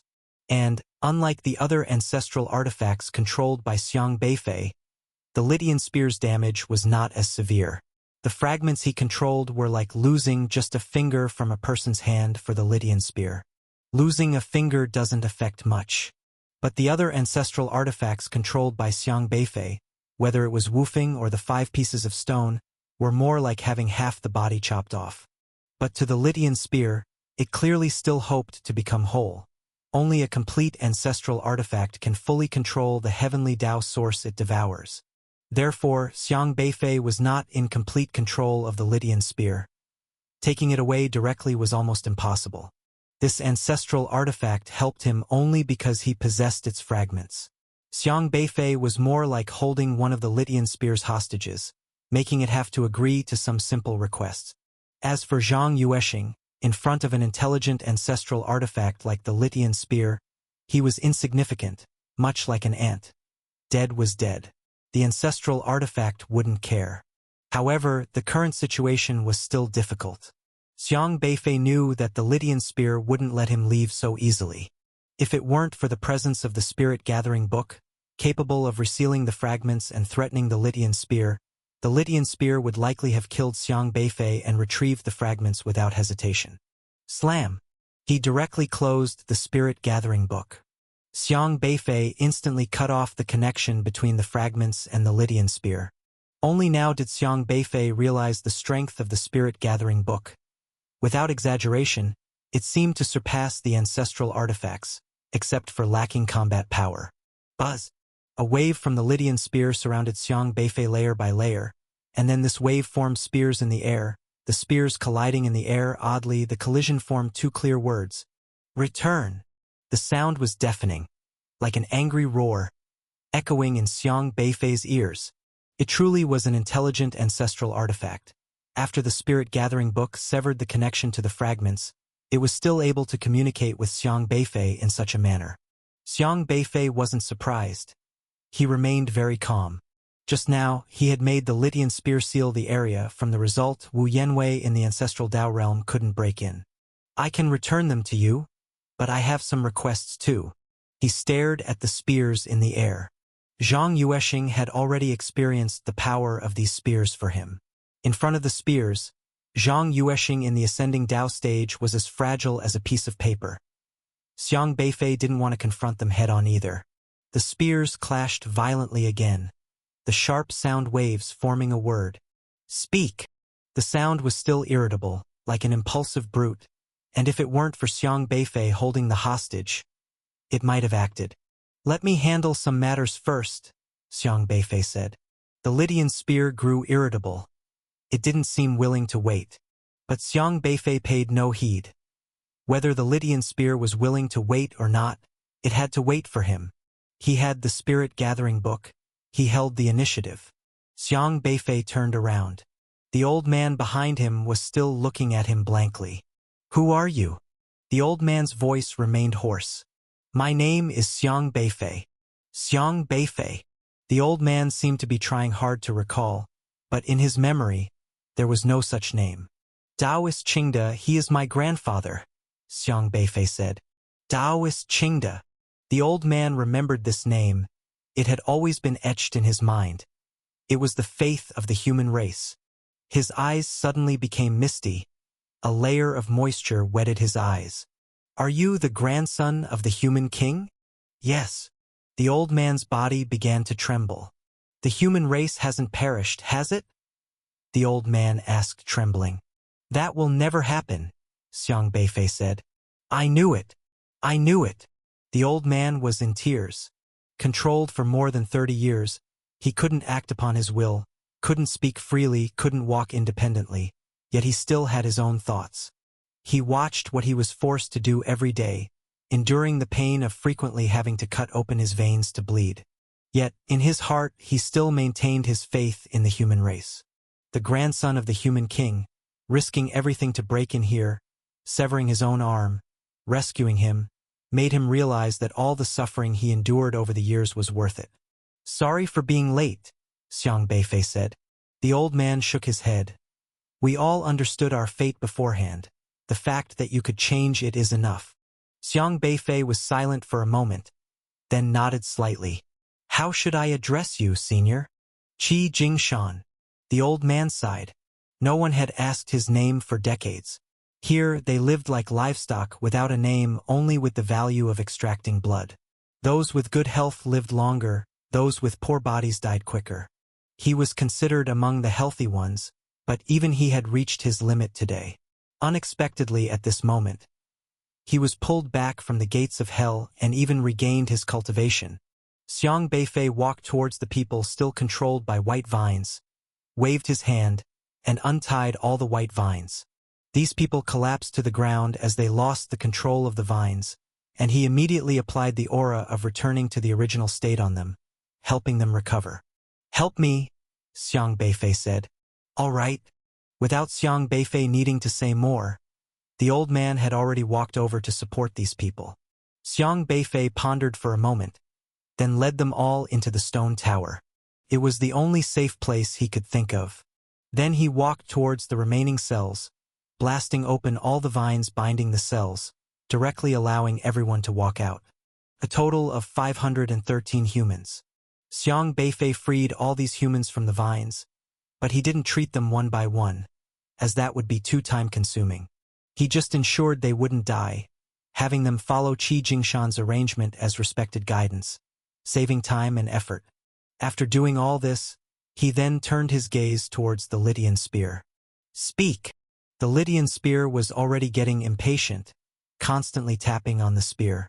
Did you suppress our human race's mustard seed in palm? Xiang Beifei asked. The Lydian spear didn't answer immediately, seemingly in thought. Answer me. Xiang Beifei held the spirit-gathering book in his hand.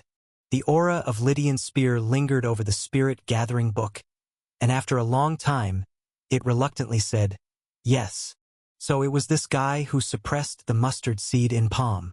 Xiang Beifei had been pondering, since the mustard seed in palm was at the same level as breath soil, why did it suddenly disappear with not a single trace of the human race left behind? Even though Xiang Beifei had obtained a wisp of the mustard seed in palm, he had no way to control it. Until he understood what an ancestral artifact was. Only an ancestral artifact controlling the heavenly Tao could accomplish this. For example, a heavenly Tao specifically controlling breath soil. If the ancestral artifact controlling this heavenly Tao did not allow breath soil to exist, then all breath soil would completely disappear in an instant. By the same reasoning, so it was with the mustard seed in palm. Surely the ancestral artifact devoured the heavenly Tao associated with the mustard seed in palm, and the Tao Palace relied on the ancestral artifact to seal the mustard seed in palm, causing it to vanish completely. Even though the Spirit Gathering Book retained a wisp of the mustard seed in palm, Xiang Beifei was unable to cultivate it, as he could cope with various heavenly Taos. But the power of the ancestral artifact was beyond him. "Unlock it," Xiang Beifei said.